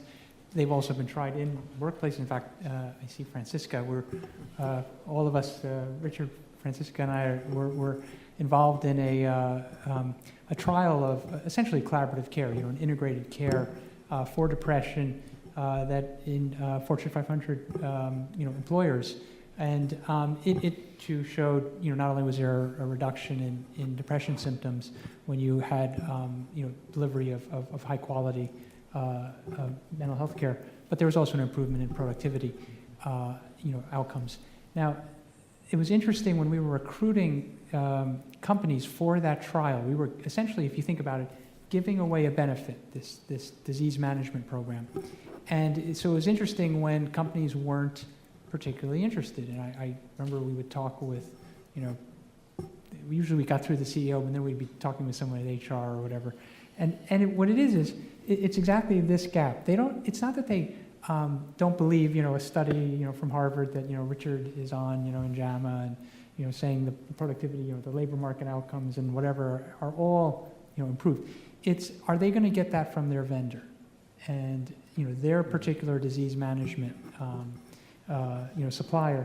Right. And so that's why I think, you know, we were talking about now there are these integrated databases that allow you to connect your HRA data to your claims data to actually look at utilization, and you are able to see, you know, productivity outcomes, you know, either hard outcomes or self-reported, you know, productivity outcomes. This is what was missing, and I think employers would increasingly be open to, say, expanded benefits. You know, paying for, you know, integrated care, collaborative care, disease management models, is if you give them a way to check. So if their vendor is not delivering what, Richard's JAMA article says, is possible, well, they have a way of checking, and then they can renegotiate with the vendor or get a new vendor or whatever. So that's the missing ingredient that I think are these integrated systems that capture, cost, utilization, productivity outcomes, and and actually it's a good way to test implementation of benefits and policy. Vic? I'm in complete agreement, and I do think actually through my own experience that these vendors are the people who have to deliver certain interventions.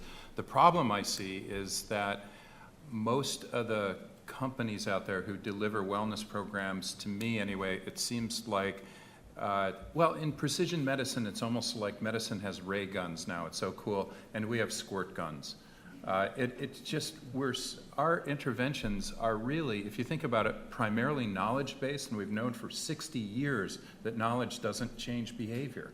The behavioral scientists who do all this work at Hopkins and Michigan and all these amazing places, is their knowledge really transferred to these vendors and to the people who are building not just interventions that are like concept cars that are published, as one-offs, but the real cars out there, real vendors with real programs.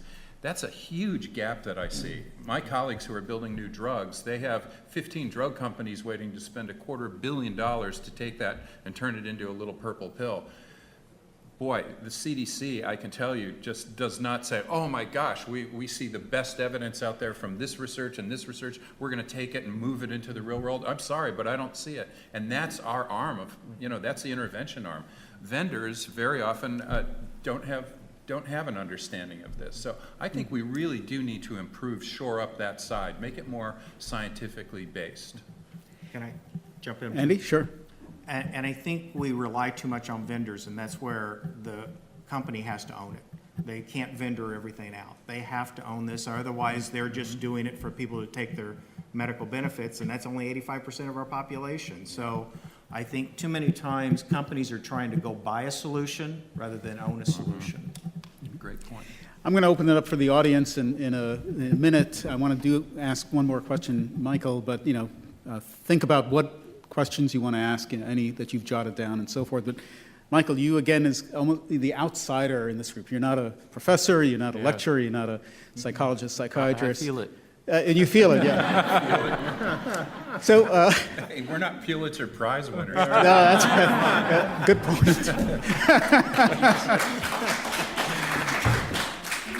But you're kind of right. Yeah, exactly. You're kind of representing society, the people out there who are not at this level of knowledge and experience and insight. How can you tell as a journalist that the needle is moving in this area, that workplace health promotion and workplace mental health is actually being implemented and being applied effectively in the workplace? I don't think it's working in our workplace, and that would be really my only measure, because somebody who's mentally ill in our office is, if they out themselves, they're in for a long ride of inferior status. And should be to a certain extent. I mean, I can't imagine promoting me back then, but still, it's more like, ooh, better not deal with that person because, she's crazy, and that's what the sort of management thinks, not realizing their own insanity. But yeah. So it's not where I am, and that's my only perspective. I think it's where you are. Not that you're. No, I think you're pointing to an important delta or a gap between, these exemplary organizations and exemplary experiences and people who are in line with the kinds of things we're talking about, but really most of the other businesses in the world haven't even thought about this as a topic to consider, and when they do think about it, they may go about it the wrong way. And it just seems to me like we should be more open about what's going on with us. And we can be within that team. But outside the team, that's hard. All right, so we do have some time for audience participation. Katrina's going to walk around with a microphone. So again, please raise your hand, identify yourself. There you go. I don't even know where to begin to answer my question. I'm going to make a. Can you hear me? Yes. Yeah. I'm going to make a statement and then try to. First, identify yourself. I'm sorry. I'm Deborah Keller Green, and I was invited as a member of the Advisory Council. I am in workforce development consulting. That means that I train and employ people for the workforce, and they are, lower skilled workers for the most part, but not exclusively.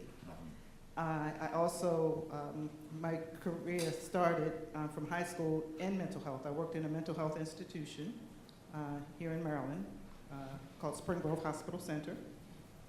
And then I moved to downtown Department of Health and Mental Hygiene on the policy side. And then I had the benefit of working for a mental health clearing house. And when I worked in mental health in the 70s, they decentralized mental health. That was a big policy change where they decided to deinstitutionalize. Right. And that resulted in a number of people that were once institutionalized now being out in the community where there was supposed to be community health, which did not take place. So the resources were not there, and it was not well thought out, apparently, because now we have homeless veterans, we have homeless people, and I think that is where the trend of homelessness and mental health, really happened. Mm-hmm. So that's my perspective. And now, when I went into workforce, I started my company, Keller Professional Services, and my tagline is developing people, developing companies.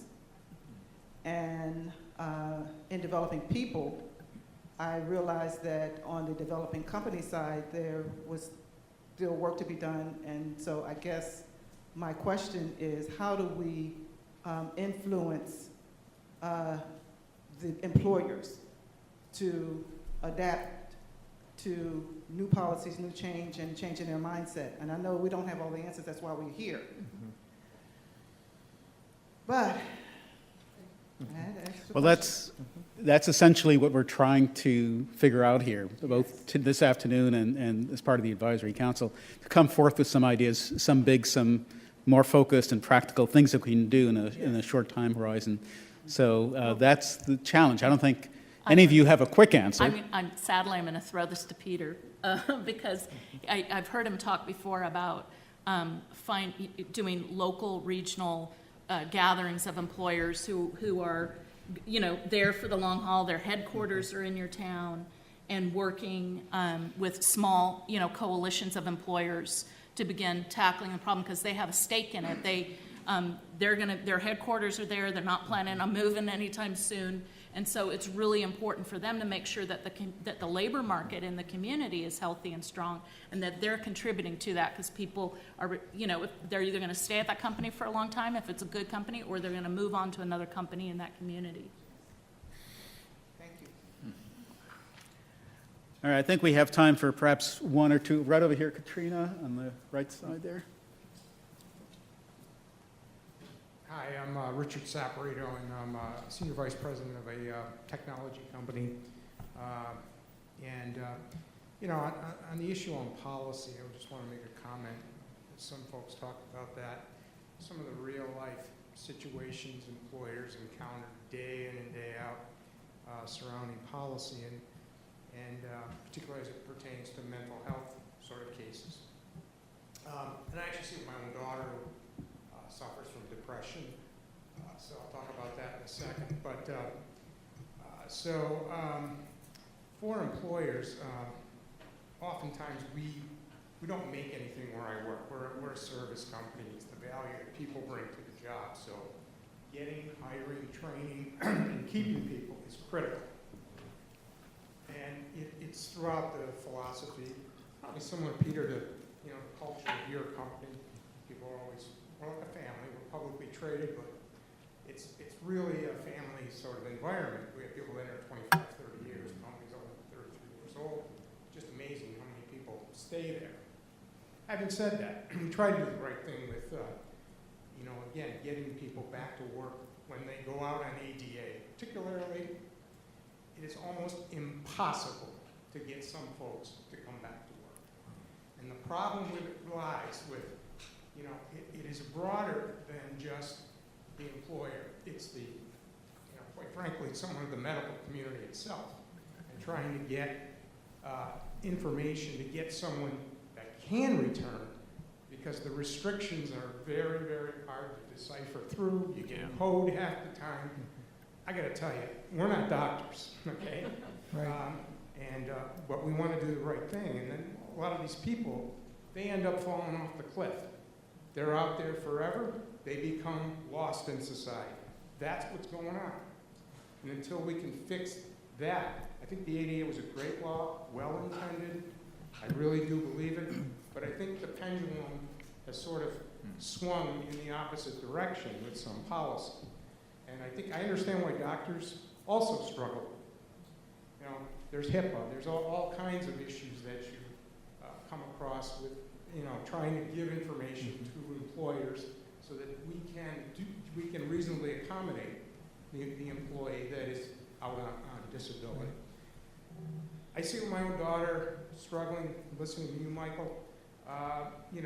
She struggles because they haven't diagnosed her properly yet, right? People like that, till they get the right fix, and fortunately for you, you found the right doctor, you've got your life squared away, you're very successful, admire you for all that. But that also is, I've seen her not often get the help she needs. And a lot of that has to do with some of the mental health community. I really think there's a big gap between the mental health community, education, and employers. And I know that's what a lot of this is all about today. I really get it.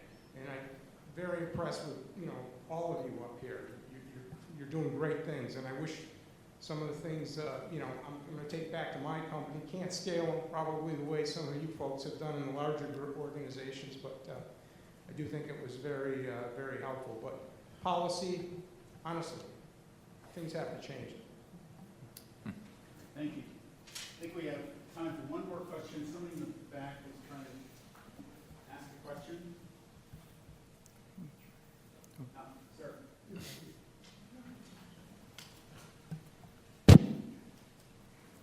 Hi, my name is Terrell Austin. I have a behavioral health condition for years now, and I just wanted to make a comment on what came to mind.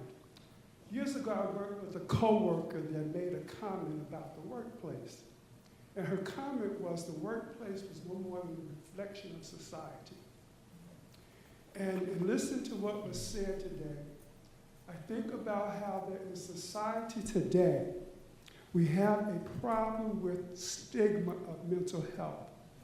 Being a mental health advocate and proponent, what I've recognized, even over these 30 years that I've been in the field, the stigma concerning mental health seems like it's increasing more so than decreasing. You have a lot of mental health agencies, you have professionals in the field, but and even in the presentations today, I did not hear anyone talk about destigmatizing mental health, which is a problem in this country. We take physical health, or we use that as precedence over mental health. If you have diabetes, you have cancer, so forth and so on, that take precedence. But mental health, that is an issue that needs to be addressed in this country. I know from Washington, D.C., the conferences and different things like that are going across the country. But it needs to be more emphasis on, let's try to deal with the stigma concerning mental health and recognize that if you have some issues going on, seek someone, talk to someone, Find some outlet to speak to somebody about what's going on in your life instead of allowing the stuff, like the gentleman said, Michael, that spoke about his issues, building up, and you exploding or imploding. It goes either way. So I just wanted to find out from the panel what, things that would you think about or consider concerning destigmatizing mental health, not only in the workplace, but in the society as well. Thank you. Anyone? Peter? So, absolutely true. I would say, though, that if you have a concerted effort, you can change that. And so why do I say that? I've worked in companies where people who take advantage of an employee assistance program, which is a sort of free mental health benefits before you get to using the mental health benefit, has been sort of low single digits. The uptake at USA for the EEP program is over 20%. And so people, I say that and people say, oh my God, 20%, that's horrible. And I think actually, no, that is exactly what you want. I mean, if you create an environment where you tell people, I care about you, and I have all these resources for you, and I really want you to take advantage of them, you can create a culture where people understand that, and they accept it, and they actually make use of the resources. So I think it is possible to do it. It takes a concerted effort on the part of whoever the leader is in the organization and all of their, the sort of top leadership to say, this is something we care about and we're committed to doing it for you. I don't know how you do that on a national basis. I think you do it in the local area that you can control. You find some buddies around you who will go in with you and do that. You try to create local critical mass, and then hopefully other people realize and come and write a story about here's a problem and here is one solution that works in this one spot. Andy. So the Northeast Business Group on Health and NAMI are combined together to focus on stigma. And I know we had at the Stock Exchange probably sometime last year, I don't even remember, with Patrick Kennedy, and it was focused on bringing this out and again, addressing the stigma and looking at it from a business imperative of addressing this. When you look at that video, there was actually another video with one of our behavioral health specialists, our director of behavioral health, coming out and talking about her own struggle with depression. We had a video, and we had a whole town hall focused on stigma that was televised throughout Prudential. So companies are starting to address this, but much like I think Michael said, the behavior that you see, a lot of times what we see with managers is if somebody has a mental health problem, they want to step back away from them. And our behavioral health group coaches that manager to get closer to them, and to really give them the resources and make sure that there's a supportive environment. And much like was said about people going out of work on disability, we have a whole return to work group, and part of that's behavioral health, and it is coaching that individual to come back to work successfully, but also that manager to accept them successfully. So we're taking it head on. We're talking about it all the time, but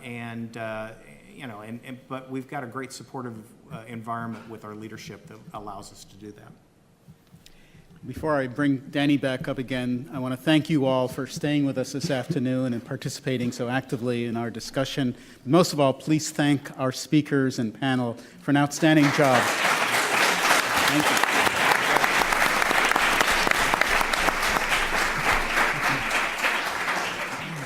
you. I want to echo that appreciation. I think It's very clear after spending only an afternoon together how much greatness there can be, as Richard commented on, but how many barriers still exist and how much work there is still to be done to make a manifest difference. And I feel inspired by that. I hope that all of you do as well.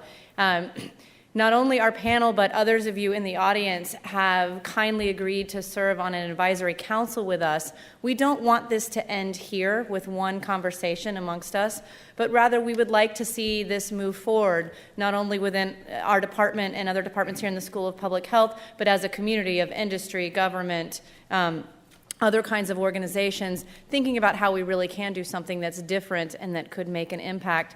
And so the council has agreed to meet with us tomorrow morning to take what we've learned today and to sort of chart a course for what we do know today, what we can learn from each other, and how we might set goals moving forward, and then how we might, as a group, think about the short-term strategies to achieve some goals and the big idea strategies and what you'd have to do to rally around making those happen, which, as Rich started the day with the baseball analogy, we don't think we will hit home runs. We are very new to this in some ways, but we would like to at least get to first base and maybe round to second. And so you being here is part of making that happen. So I want to again acknowledge the speakers as well as the advisory council members who are in your book if you haven't taken a look at them. I think it's important to notice that we have really tried hard and will continue to learn from each other about the kinds of stakeholders that need to be involved in this conversation that go well beyond academia. And I would like to also then remind all of you that if you had additional questions that didn't get answered and you feel comfortable enough on social media, please go ahead and do that via Twitter, and we will try to answer them as we continue that conversation. If you need to do some other kind of way, you can reach out to us individually. You can fill out some cards, or you can email me or any one of the speakers, and we would be happy to have that further connection with you. We are not leaving at the moment because all of us are welcome to go downstairs to the first floor into what we call our gallery or wall of wonder area, where there's a reception where hopefully you can talk one-on-one with some of the speakers or with each other about ideas that were spawned through this conversation. So thank you again for being here. I look forward to seeing many of you as we continue this. Bye-bye.